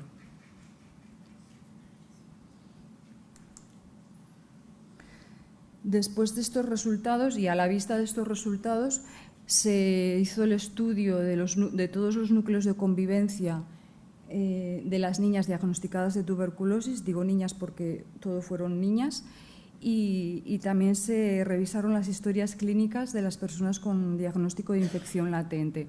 No se encontró ninguna persona adulta con diagnóstico de tuberculosis. Se pidió a la escuela los listados de todas las personas que hubieran tenido algún tipo de relación con el centro durante el curso previo al estudio de contactos. Se revisaron historias clínicas nuevamente y no se identificó ninguna persona adulta. A la vista de estos resultados se decidió reentrevistar a la familia del posible caso primario y nos explicaron que, bueno, que durante el mes de septiembre del año anterior, del 2021, habían estado de vacaciones en la provincia de Tarragona.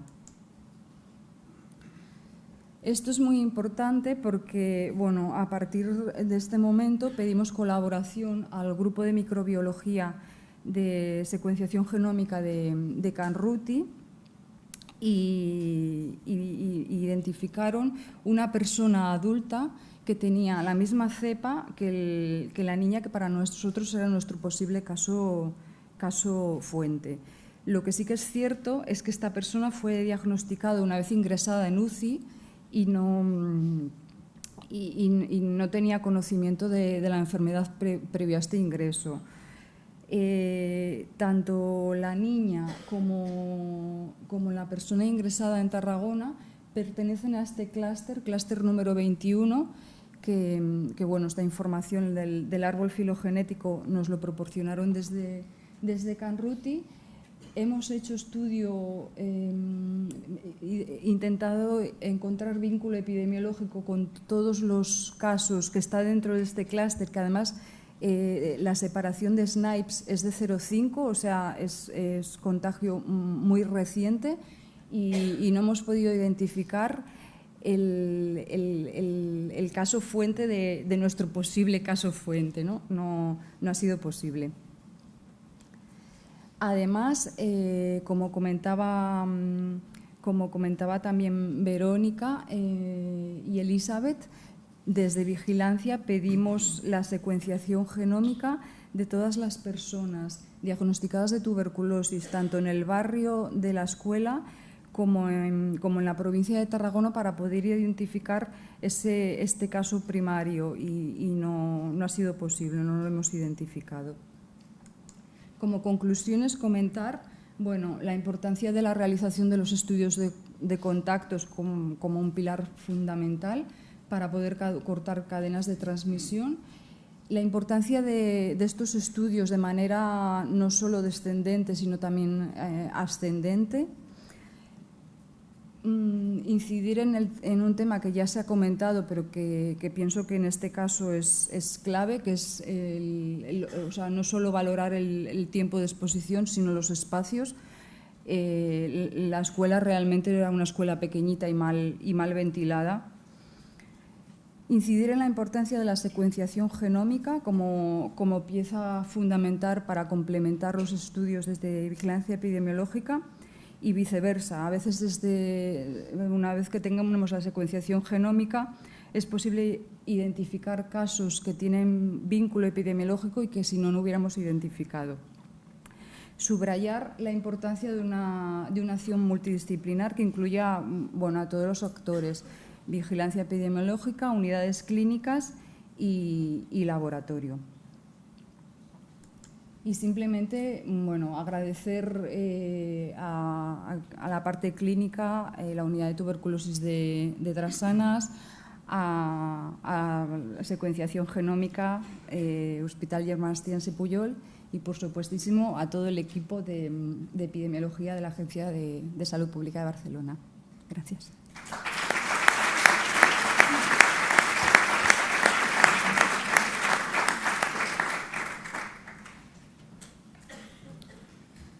Muchas gracias.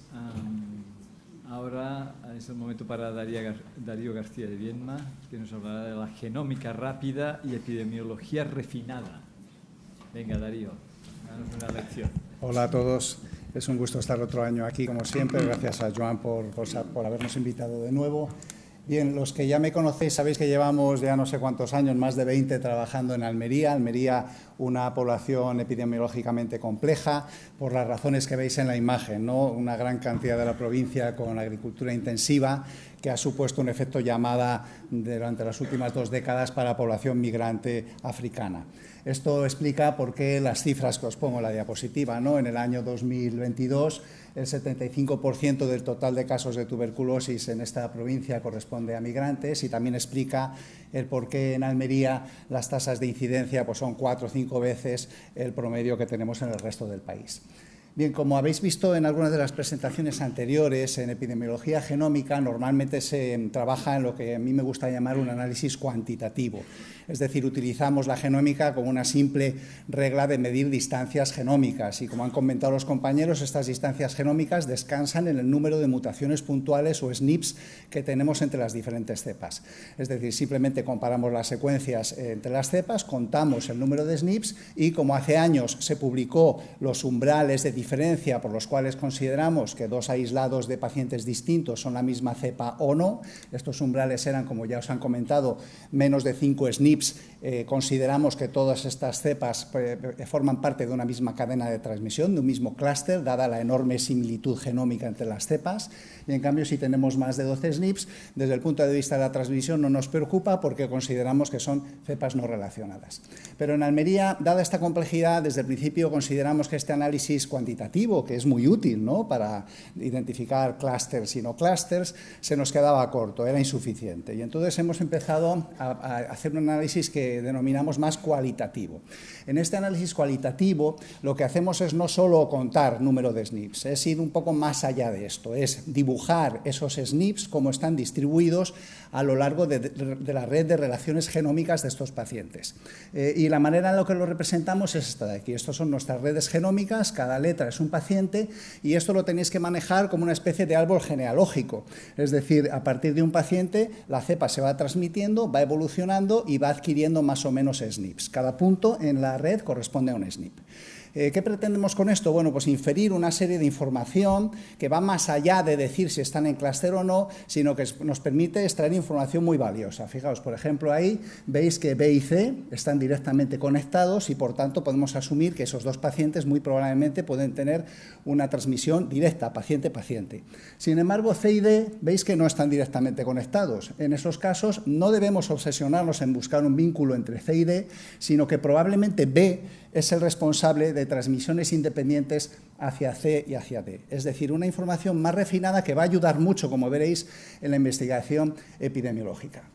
Y luego, temas que se han comentado también en este taller, ¿no? Podemos identificar supertransmisores. Veis A, como a partir de él la cepa ha sido transmitida y ha ido evolucionando de modo diferente, adquiriendo diferentes SNPs para infectar a E, a F y a G. Por tanto, A ha generado varios casos secundarios, sería un supertransmisor y debemos prestar especial atención. Bien, en Almería las tres patas en las que intentamos desarrollar nuestro trabajo son, además de este análisis refinado genómico y un análisis más detallado cualitativo, como os he comentado, pues la tercera pata de nuestro trabajo consiste en entender que no tiene sentido hacer un refinamiento analítico sobre la bacteria exclusivamente sin prestar atención a un equivalente refinamiento epidemiológico sobre el paciente, ¿no? Alguna pregunta ha surgido antes en este sentido. Nosotros nos preocupamos también de entender el paciente, pero ojo, que la bacteria es igualmente importante. ¿En qué consiste ese análisis epidemiológico refinado? Pues en dos aspectos fundamentales. Uno ya se ha comentado, la utilización de agentes comunitarios en salud, migrantes de estas propias comunidades que nos ayudan en la entrevista a borrar las barreras culturales, lingüísticas, religiosas, de todo tipo, y hacen que accedamos a una información refinadísima desde el punto de vista epidemiológico que no se podría obtener sin su participación. Y el segundo elemento, algo fundamental, es la discusión semanal interdisciplinar, vía Zoom, de todos los elementos que participan en el control de la transmisión, es decir, los que hacemos la genómica, los microbiólogos, los clínicos y los agentes comunitarios en salud y los epidemiólogos. Es decir, todos nos reunimos semanalmente para analizar los nuevos resultados que vamos teniendo en genómica, porque nuestra genómica sí que es no en tiempo real, es en tiempo suficiente, como corregía Juan, pero sí que nos esforzamos en que esa información se discuta y se obtenga muy rápidamente. Bien, la tarea más sencilla y la más urgente que tenemos que hacer es determinar estos clústeres que están creciendo si realmente son resultado de transmisión reciente o no. Os pongo un ejemplo, os voy a poner básicamente ejemplos que creo que es la manera más ilustrativa de entender las cosas. Esto, como veis, es un clúster de 5 pacientes, todos a menos de 5 SNPs, que considerábamos que era un clúster controlado porque, como veis, no teníamos nuevos diagnósticos desde el año 2017. Sin embargo, entre el año 2022 y 2023 se diagnosticaron 3 nuevos casos que, desde el punto de vista de la distancia genómica, pues formaban parte de este clúster. Es decir, con un simple análisis cuantitativo contando el número de SNPs, nosotros hubiéramos interpretado que esto es un clúster que está reiniciando su actividad y hubiéramos disparado la alarma. ¿Qué nos dice el análisis cualitativo? Pues fijaros, algo diferente. Aquí tenéis dibujados en la red genómica esos primeros 5 casos que os ponía ahí y fijaros cómo se colocan los 3 nuevos diagnósticos que tenemos en los años 2022 y 2023. Los 3 conectan directamente con los casos que eran diagnosticados en el pasado. Es decir, probablemente no sea un clúster que esté reiniciando su actividad por transmisión reciente, sino que muy probablemente estamos diagnosticando secuencialmente reactivaciones de casos que se expusieron en el pasado. Cuando analizamos interdisciplinariamente, como os digo, esta posibilidad, en efecto, no se ve bien ahí, creo, por los colores, estos 3 casos tenían factores de riesgo que justificaban que pudieran ser reactivaciones y, por tanto, la información genómica era coherente con la información clínica de estos pacientes. Es decir, habíamos reinterpretado este clúster prestando atención a cómo se colocan estos individuos en la red genómica, prestando atención a la topología de la red genómica en la que los estamos dibujando. Bien, además de identificar estos clústeres que están creciendo, pero que gracias a este análisis entendemos que están creciendo por reactivaciones de exposiciones en el pasado, evidentemente que hay otros clústeres que sí que están creciendo por transmisión reciente. Y aquí os pongo estos ejemplos. Y veis cómo la forma de la red es muy distinta. En estos casos, las redes son muy compactas. Cuando veis a varios casos en la misma caja es que tienen idénticas cepas, 0 SNPs entre ellos. Como veis, las distancias son muy cortas genómicamente y todos los casos están diagnosticados en un periodo muy corto de tiempo. Es decir, estos clústeres sí que están creciendo por transmisión reciente. Y el hecho de etiquetar de modo diferente estos clústeres en función del análisis cualitativo es fundamental, porque nuestros compañeros epidemiólogos van a hacer intervenciones diferentes. En el caso de la izquierda, lo que les preocupa es que tienen 3 nuevos diagnósticos y tienen que minimizar que generen casos secundarios. Pero en estos casos, lo que les preocupa es que tienen puntos calientes de transmisión activa. Y, por tanto, ahí deben dedicar recursos específicos a identificar posibles nuevos casos con tuberculosis activa que no hayan sido diagnosticados. Y esta diferenciación fue clave en la pandemia. En la pandemia, ayer lo hablábamos en la cena, todos estábamos hasta aquí, ellos no podían hacer nada más que vigilar a COVID. Era nuestra obligación indicarles qué clústeres tenían que ser vigilados de un modo más directo. No todos los que crecían, no todos los que estaban a menos de 5 SNPs, sino aquellos que la topología de las redes indicaban muy probablemente transmisión reciente. Bien, y ahora que he mencionado la pandemia, dejadme que comparta con vosotros un ejemplo de este análisis cualitativo, que además de ser muy interesante, nos permite ilustrar, yo creo que de un modo muy claro, el impacto que ha tenido COVID-19 sobre la transmisión de tuberculosis. Fijaros, todo empezó con este caso diagnosticado en un migrante de Mali en 2019, que por falta de adherencia al tratamiento, bueno, pues persistió positivo hasta marzo con un nuevo cultivo de Mycobacterium tuberculosis hasta marzo del 2020, quiero decir, y resultado de su no adherencia, pues tuvimos un nuevo aislamiento de Mycobacterium tuberculosis de este mismo paciente en el año 2022. Entre el año 2020 y el año 2022, afortunadamente, la cepa adquirió un SNP, que os lo represento con ese puntito negro. ¿Y por qué digo afortunadamente? Porque gracias a la observación de si los nuevos casos que entran en este clúster tienen este SNP o no tienen este SNP, podemos asumir que son casos que han resultado de exposiciones antes de la pandemia, antes de que este paciente incorporara este SNP, o después de la pandemia, una vez que este paciente, tras la reactivación, incorporó ese SNP. Vamos a ver qué fuimos viendo. Pues fijaros, como os digo, mirando si los nuevos casos tienen ese SNP, podemos irlos localizando. En el primer periodo, a pesar de que este paciente estuvo 10 meses con auraminas muy cargadas, solo vemos un nuevo caso en otro paciente de Mali que no tiene ese SNP. Es decir, antes de la pandemia, esta circunstancia de alto riesgo genera un único caso secundario. Sin embargo, después de la pandemia, identificamos 3 nuevos casos, los 3 en subsaharianos, que como los 3 tienen ese SNP, sabemos que han sido exposiciones posteriores a la pandemia. 3 de esos nuevos casos, 2 de ellos fallecieron. Es otro triste indicador del impacto de la pandemia. Bien, volviendo al punto anterior, aquí sin duda tenemos una transmisión activa. 4 casos a 0 SNPs en el año 2022. Aquí sí que indicamos a nuestros compañeros que lo den todo para identificar nuevos casos con tuberculosis activa no diagnosticados en ese terreno. Y gracias a eso identificaron 3 nuevos casos, los 3 en subsaharianos, y cuando los analizamos genómicamente, los 3, su cepa tiene ese SNP. Es decir, debemos actualizar estas cifras y ver que tras la pandemia vemos 6 nuevos casos secundarios y 3 de ellos fallecieron. Es decir, solo con la observación cualitativa y el estudio dirigido a la presencia de este SNP en la cepa o no, podemos ver la asimetría entre los casos secundarios generados antes de la pandemia y después en un mismo entorno epidemiológico, a partir de un mismo caso índice y a partir de la misma cepa que solo se diferencia en un triste SNP. En mi opinión, una manera yo creo que muy ilustrativa de ver el efecto de la pandemia sobre la transmisión de tuberculosis. Algunas de estas redes genómicas son muy complejas y nosotros las llamamos complejas sobre todo cuando observamos esto. Veis que aquí hay en la red una serie de puntos intermedios que no tienen un número. Los números corresponden a los pacientes. Si no tienen un número es que no hemos diagnosticado a ningún paciente que se localice en esos puntos. Pero en este árbol genealógico nosotros sabemos que esos puntos han tenido que existir. Han sido probablemente casos que han participado, como comentaba esta mañana, en la cadena de transmisión, pero que los hemos perdido, no los hemos diagnosticado, no los hemos secuenciado y por eso nos están quedando esos agujeros. Cuando eso ocurre, al analizar esta red, la recomendación que hacemos es, de nuevo, esforzaos en identificar casos con tuberculosis activa que puedan estar en ese entorno, que hayan sido responsables de esas transmisiones, pero que no los hayamos diagnosticado. Os pongo otro ejemplo para ilustrar esta posibilidad.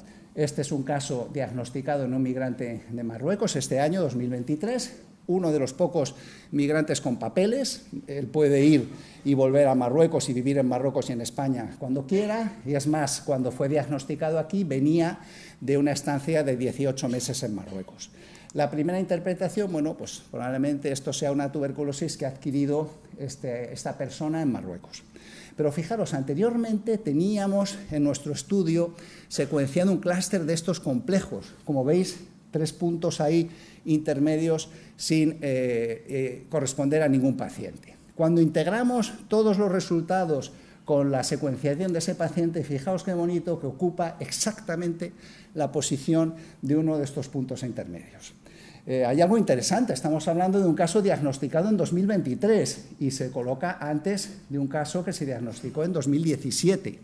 Para que esta localización sea coherente, primero debemos de demostrar que este individuo pudo haber transmitido la tuberculosis antes del año 2017. Bien, el primer dato tranquilizador es que al menos vivía en Almería desde el año 2000. Y el segundo fue que, revisando la historia clínica, en esta discusión multidisciplinar que hacemos de todos los casos, encontraron hallazgos radiológicos compatibles con tuberculosis en el año 2016 que lamentablemente en su momento no condujeron a un diagnóstico de tuberculosis.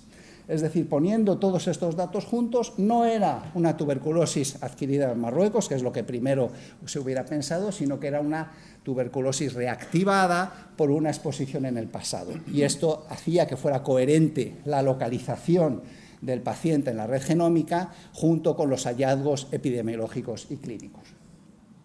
Bien, para seguir compartiendo con vosotros ejemplos que yo creo que son muy golosos, os voy a compartir uno en el cual las ideas que teníamos iniciales en este caso se nos reventaron totalmente, ¿no? Fijaros, os lo voy a intentar contar poco a poco.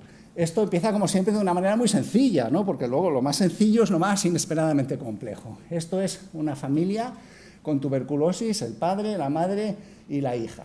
Pero los cultivos de tuberculosis los fuimos teniendo positivos a lo largo del tiempo. Os lo muestro también cronológicamente. Fijaros, en el 2018 teníamos cultivo positivo de la hija y de la madre, pero por ahora el padre era negativo. 4 años después tuvimos ya el cultivo positivo del padre. Y en este último año volvemos a tener cultivos positivos de la hija y de la madre. Primera interpretación, pues bueno, será una microepidemia con reactivaciones. Vamos a ver lo que nos va diciendo paso por paso el análisis genómico. Primero, la madre y la hija. En el año 2018, cepas completamente diferentes. No os digo el número de SNPs porque son claramente cientos.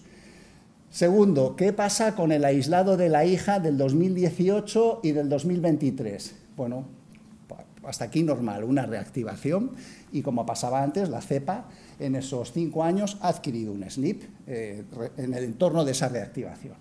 Vamos por pasos. ¿Qué pasa con el aislamiento primero de la madre en el 2018 y del padre en 2022? Pues, como os dije antes, no parece haber una transmisión directa entre ellos, porque si fuera así tendrían que estar conectados, idealmente con 0 SNPs entre ellos, y como veis aquí, probablemente hay un caso previo que no hemos diagnosticado, que debe ser responsable de la exposición que conduce a la tuberculosis de la madre en 2018 y a la del padre en 2022.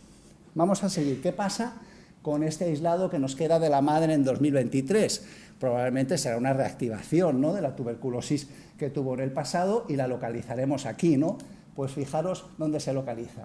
No se localiza conectada con su episodio de 2018, sino posterior al episodio del padre en el 2022. Es decir, no era una reactivación de su tuberculosis pasada, sino una nueva adquisición derivada de la exposición al padre del 2022. Para seguir liando la situación, cuando discutimos este caso, fijaros qué interesante, este padre tiene una larga historia de síntomas renales y urinarios no asociados a tuberculosis, pero que lo condujeron a recibir fluoroquinolonas. Es más, uno de estos SNPs codifica para resistencia a fluoroquinolonas y eso hace que en el 2022 la cepa de este padre sea resistente a fluoroquinolonas. Si esta ubicación en la red genómica de la madre es correcta, esta cepa tendrá que ser también resistente a fluoroquinolonas. Y así fue en una paciente que no había recibido fluoroquinolonas, dando consistencia a la ubicación y a la interpretación que habíamos hecho de esta red genómica. Fijaros, si seguimos un poco elaborando alrededor de esto, alrededor de esta larga historia de síntomas renales y urinarios que, mirados en detalle, todo tenía pinta de una enfermedad granulomatosa muy compatible con tuberculosis, muy probablemente lo que estemos viendo es que este caso inicial, que decíamos que era responsable de todo esto, sea la cepa del padre en el pasado, por una larga persistencia no diagnosticada, que primero expone a la madre en el 2018, sigue evolucionando, adquiere resistencia a fluoroquinolonas y vuelve a exponer a la madre en el 2023. Y mientras tanto, en esta casa en la que están pasando estos líos, la hija tiene una cepa que no tiene ninguna relación. Es decir, estaréis de acuerdo conmigo que es una situación enormemente compleja, muy precisamente descrita por estos hallazgos y que nunca hubiéramos imaginado inicialmente. Volviendo al interés de integrar esto con un estudio epidemiológico muy refinado, un ejemplo clave donde esto nos ha sido esencial es en el estudio de algo que os conté ya el año pasado, es un evento zoonótico por Mycobacterium capre. Nosotros también hemos hecho nuestros pinitos en el One Health, que había pasado desapercibido en Almería y Andalucía durante 20 años. Y allí fueron esenciales los agentes comunitarios en salud, especialmente para entender un par de migrantes que estaban infectados por Mycobacterium capre con cepas muy parecidas. Fijaros, 3 SNPs de diferencia. Eso nos hacía pensar que estos migrantes tenían que tener una causa común de exposición a Mycobacterium capre. Pero el problema es que no era obvia la relación con ganado ni con productos no pasteurizados. Ellos trabajaban en la agricultura, trabajaban en los invernaderos bajo plástico como la mayor parte de los migrantes. No había manera de entender por qué tenían un origen zoonótico en su infección. Y esto era una tarea para los agentes comunitarios en salud, ¿no?, que tenían que reconstruir al detalle las rutinas diarias de estos pacientes para entender la causa de esa infección zoonótica. Esto no fue fácil, esto conllevó una gran cantidad de entrevistas dirigidas, por supuesto, en el lugar donde viven estos migrantes, en condiciones deplorables, y por haceros una historia muy larga, corta, la pregunta clave fue: ¿cómo vas al invernadero a trabajar? Entre varias entrevistas y decenas de preguntas. Pues voy en bicicleta. Bueno, descríbeme qué ves cuando vas en bicicleta a trabajar en los invernaderos. Esto lo pongo en primera persona, pero era el trabajo que hacían mis compañeros epidemiólogos con los agentes comunitarios. Bueno, pues me encuentro con rebaños de cabras. A mí, cuando me llamó Silvia Vallejo y me dio este dato, lo primero que hice es poner en Google cabras invernaderos. Y de repente vi un montón de fotografías. ¿De dónde? Todas del poniente de Almería. Cuando ya discutimos con los veterinarios acerca de esta situación, resulta que es un hábito común que al finalizar la campaña de producción, las cabras y las ovejas de estos rebaños entran en los invernaderos a comer los restos de la producción, ¿no? ¿Y por qué hay tantos rebaños, pequeños rebaños de cabras y de ovejas no regulares en este entorno? Bueno, pues porque toda transformación epidemiológica lleva una transformación social y cultural, y estos migrantes en Almería celebran la fiesta del cordero, donde sacrifican un cordero, una cabra, un animal para compartirlo con sus correligionarios, ¿no? Y esta pieza fue clave para entender la explicación de ese segundo caso de Mali, que hasta ahora no os he comentado, porque integrando esta fiesta del cordero en la investigación epidemiológica, resulta que él era el cocinero de esta fiesta, él era el que adquiría estas cabras de los rebaños irregulares, y por tanto, gracias a esta investigación refinada, desvelamos una nueva interfase de exposición zoonótica diferente totalmente a las que se contemplaban anteriormente. A modo de chiste, esta es una foto real de nuestros compañeros, donde veis que uno de los pasajeros del coche que llevaba el migrante era la cabra. ya para acabar, hilando con algunos de los puntos que han surgido en las charlas anteriores, yo creo que todos os hemos demostrado cómo la genómica es esencial para refinar la comprensión de la transmisión y, lo más importante, para guiar los recursos de control a donde deben ser dirigidos y para modular las estrategias de control de modo acorde con la naturaleza de cada clúster. Pero normalmente trabajamos, como decía Verónica, así. Acumulamos muchos casos para ser secuenciados todos en la misma carrera y que la cosa no se nos vaya de madre. Esto no tiene sentido en la manera en la que estamos proponiendo trabajar. Tenemos que ser mucho más rápidos y tenemos que ser sobre todo rápidos para que con cada nuevo caso diagnosticado le hagamos individualmente la genómica a ese individuo y tengamos el resultado sin tener que esperar a acumular una gran cantidad de casos, porque si no, nunca vamos a poder ser útiles. Bien, ha salido recientemente, o bueno, hace unos años, un sistema de secuenciación portátil muy pequeñito, que es una secuenciación en nanoporos, que nosotros creíamos que podía ser adaptado a esta necesidad. ¿Por qué? Porque este sistema lo puedes reutilizar.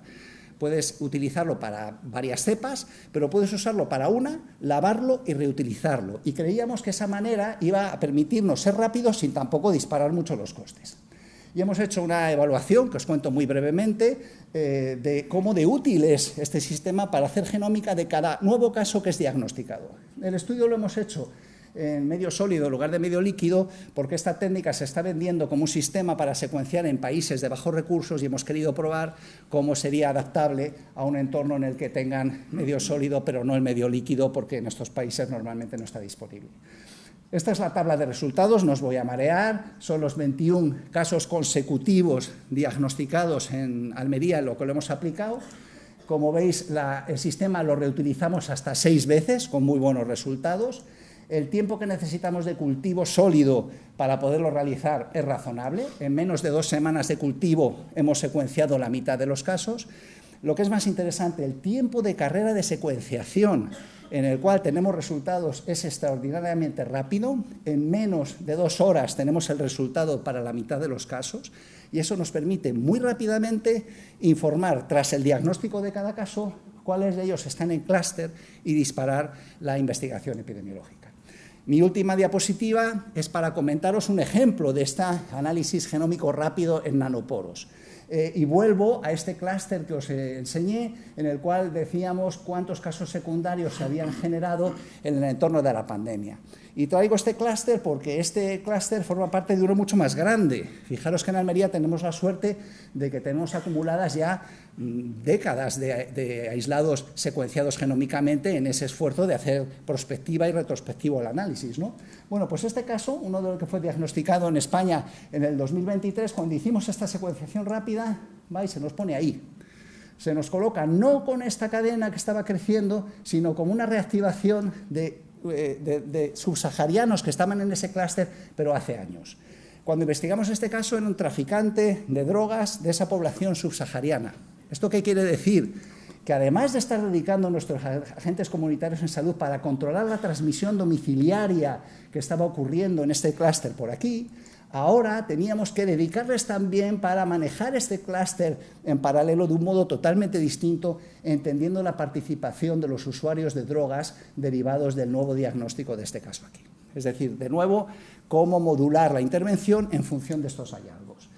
Esta charla la di hace poco en la red de laboratorios de referencia europeos de micobacterias, donde reconocí que ese papel es fundamental, el papel de los laboratorios de referencia, pero les recordaba que probablemente tenemos que considerar también otro modo distinto de trabajar, un modo que creo que modestamente nuestro grupo está representando bien. Es un modo de trabajo más multinodal, más descentralizado, flexible, cerca del paciente, algo extraordinariamente necesario y que permita de esa manera dar una respuesta rápida y, por tanto, dirigir y modular las intervenciones del modo más eficaz. Para acabar, simplemente dar las gracias a la gente que realmente hace posible este trabajo, mi grupo del Hospital Gregorio Marañón y todo el grupo Indal TV de Almería, con todos los profesionales implicados desde todas las disciplinas en el control de esta enfermedad. Muchas gracias.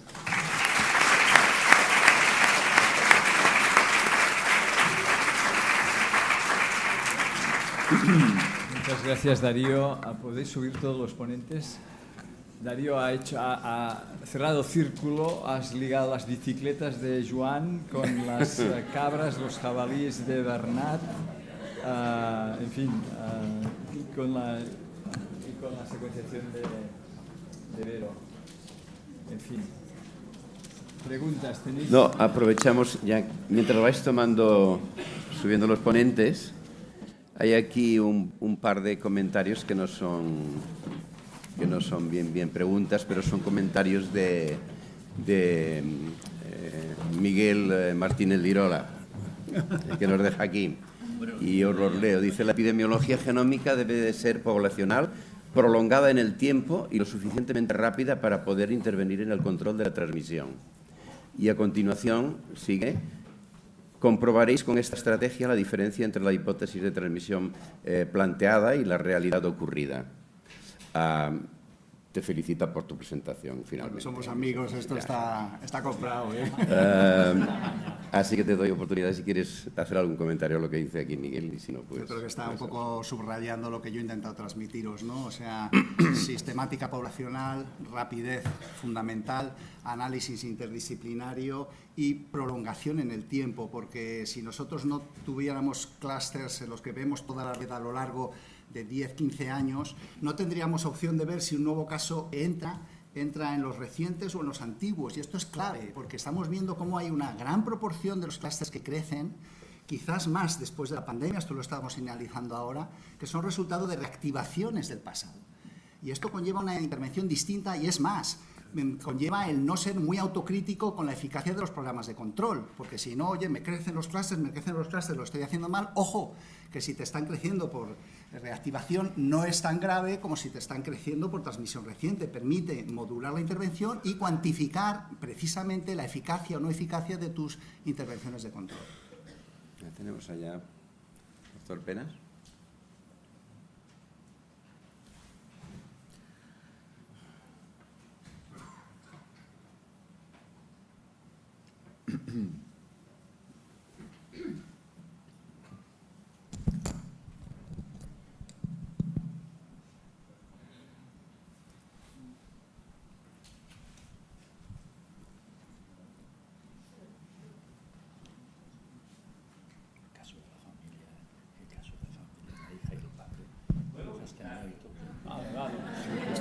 No, porque...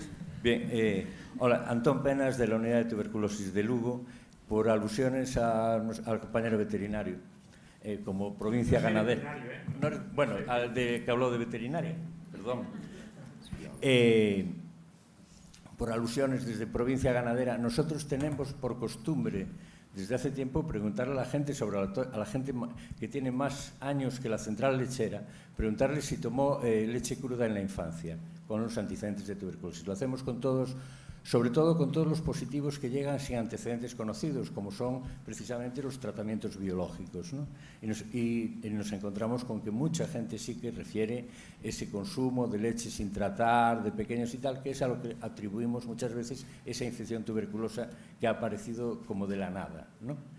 Por otro lado, simplemente comentar o preguntar, más bien, esto estamos hablando de ganado de uso para carne, ¿no? No estamos hablando de ganado para leche. Los que tenéis estas estabulaciones libres en el Pirineo no son para leche, ¿no? En este caso concreto es carne, sí. Es carne, ¿no? Porque es que nosotros proveniente de ganado dedicado a carne solo tuvimos un caso y fue muy parecido a lo que acaba de comentar Darío, fue en un matarife. Era el que abría el canal y movía las vísceras del ganado, al que llegaba el ganado enfermo sacrificado, ¿no? Y fue el que acabó enfermo de tuberculosis. Nada más, gracias.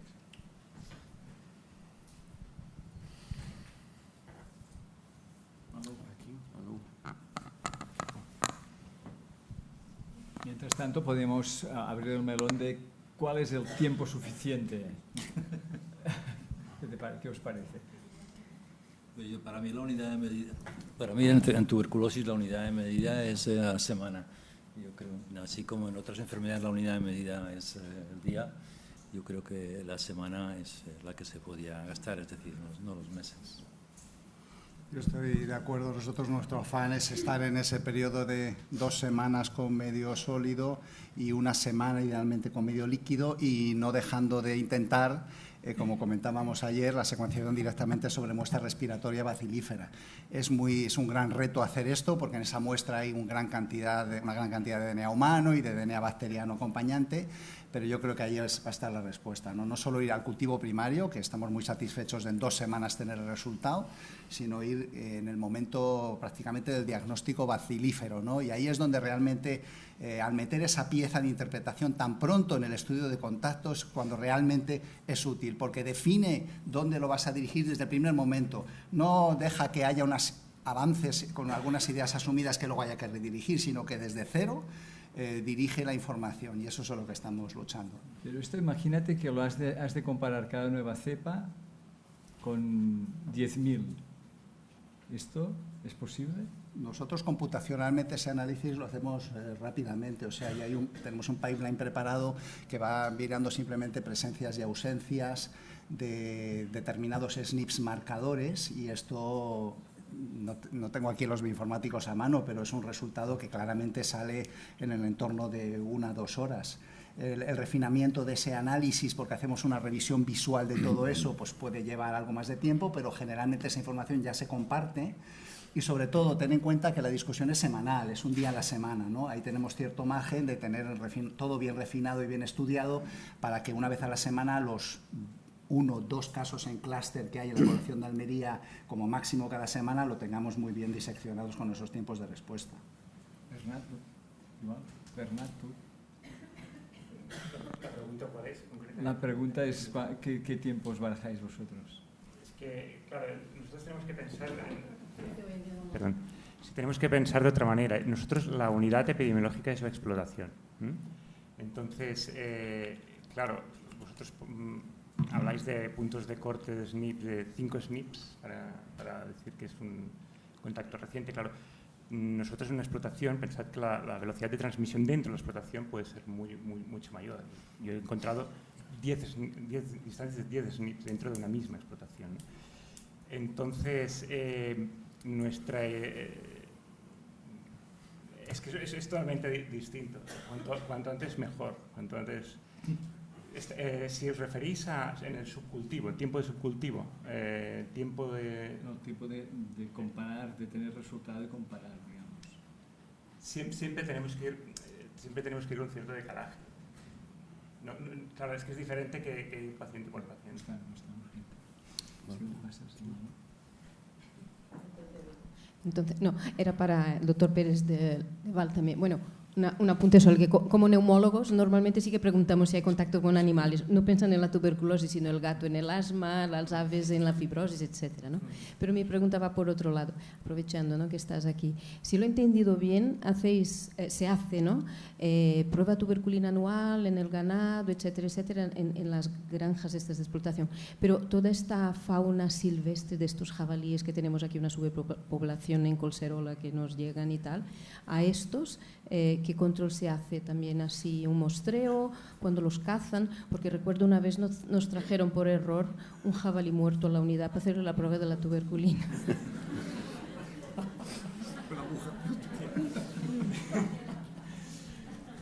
Bueno, primero quiero hacer una reflexión sobre el compañero de Lugo. Sí, evidentemente la vía a través de la leche es una posible vía de contagio, pero la principal vía de contagio es contacto con animales que están respirando. O sea, contacto con animales vivos, como entre persona y persona, simplemente para tenerlo en cuenta.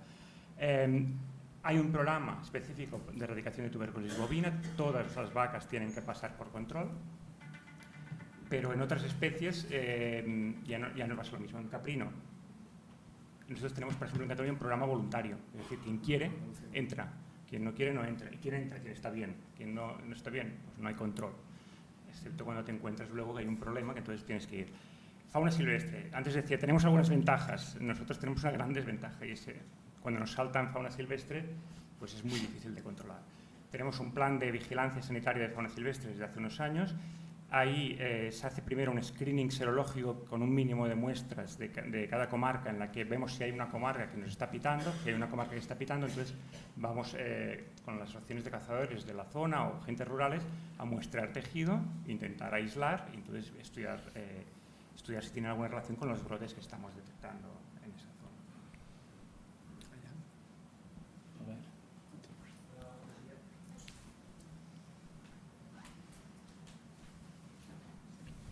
Hola. Sí. Bueno, en primer lugar, felicitar a la mesa. Es excelente todo lo que habéis planteado. Felicitar a la organización porque es un súper acierto hablar de esta tecnología. Y quería felicitar sobre todo a Darío y a Iñaki por llevar tantos años desarrollando esto. Creo que es el futuro, lo siento. Y bueno, te tenía una pregunta, quería abrir otro melón, algo que ya habíamos hablado con Pere Joan, ¿no? Que desde el territorio sí que nos encontramos muchas veces, ahora que estamos desarrollando también en los servicios de vigilancia, estos clústeres, ¿no? Que van apareciendo. Y ya le comentamos que sería un acierto el poder tener una librería, un registro, llamadlo X, ¿no? De las cepas más prevalentes, ¿no? Sobre todo entre la población migrante. En el área metropolitana de Barcelona tenemos una incidencia incluso un poco superior a la que se ha enseñado en Barcelona. Y bueno, es una de las necesidades que vemos, ¿no? Entonces, vamos a abrir este melón. ¿Cuándo tendremos ya no solo estas librerías entre comunidades autónomas, ¿no? Sino a nivel ya más europeo, más internacional? Sí. Y me gustaría preguntar si a vuestro conocimiento ya existe una iniciativa de este tipo o si hay que plantearlo. Sí, hombre, al hilo de lo que veíamos antes de la movilidad de los pacientes, de que no tiene sentido las fronteras en tuberculosis y que por tanto no podemos ser muy refinados en nuestro territorio y no comparar con lo que tenemos en territorios adyacentes o en países del mismo continente. Esto es esencial. La ventaja de estos datos es que no necesitamos tener un repositorio, sino que podemos hacer un análisis conjunto razonablemente rápido. O sea, nosotros en Barcelona y en Madrid, que yo es una de las notas que tengo apuntadas ahí, de hacer una integración periódica de todo lo que hay circulando, ¿no? Es ajustar simplemente nuestros pipelines bioinformáticos o hacerlo todo en un sitio o todo en otro y hacer esta vigilancia. Yo creo que esto es esencial, ¿no? Porque vamos a ver estos gaps que yo os mostraba de las redes de transmisión, que seguro que tendréis igual, cómo curiosamente entran con pacientes que están viviendo en otras partes del territorio, ¿no? Los intentos que se han hecho, yo creo que, de nuevo, yo soy un poco crítico, que me perdone Laura Herrera, que está por aquí, que es del Centro de Referencia de Microbiología. Le hemos dado el micro a Laura para que entre en el melón. Se hacen de una manera buscando un consenso, quizás no con sistemas como estos, sino haciendo Core Genome MLST o algunas aproximaciones que son prácticas y operativas, pero que te pierdes el refinamiento y la utilidad que, como pretendo haber mostrado, reside en observar si hay un único SNP en más de 4 millones que tenga esa cepa o no, y cómo puedes entender lo que está pasando mirando ese SNP. No podemos hacer aproximaciones que vayan a grupos de genes y tal, no, tenemos que mirar todo lo que hay en el genoma completo. Eso dificulta, es menos operativo, pero yo no creo que debamos sacrificar esa resolución de información que va a tener la clave para la interpretación de muchos de nuestros eventos. Pero el trabajo que hace Laura es excelente. A ver, nada, por aclarar. Ella es del Centro de trabajo Referencia. en la unidad de micobacterias del Centro Nacional de Microbiología del Instituto de Salud Carlos III.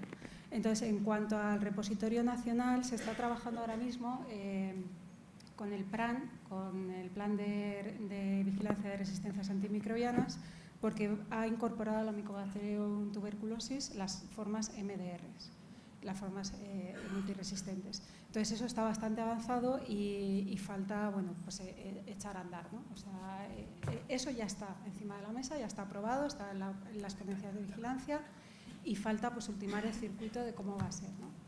Entonces, el repositorio va a estar centralizado.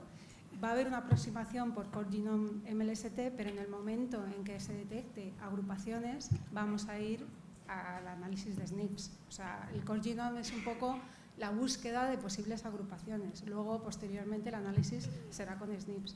Y en cuanto al europeo, pues el europeo lo centraliza el ECDC a través de una plataforma de EpiPulse. ¿Qué pasa con EpiPulse? Que EpiPulse solo está nominado una persona por país para poder subir las secuencias. Entonces, eso es lo que se está discutiendo ahora con el CAES y con el Ministerio, cómo se va a poder hacer. Si se va a subir todo lo que detectemos, si se va a poder subir solo los casos MDR, que son los que más están interesados, o qué es lo que se va a plantear ahí. Pero sí que existen ya se está trabajando en las dos, a nivel nacional y a nivel europeo. Muchas gracias. Podréis escuchar a Laura esta tarde con su magnífica exposición de un brote de MDR y lamentablemente tenemos que cerrar esta mesa. Muchas gracias a todos. Gracias a vosotros.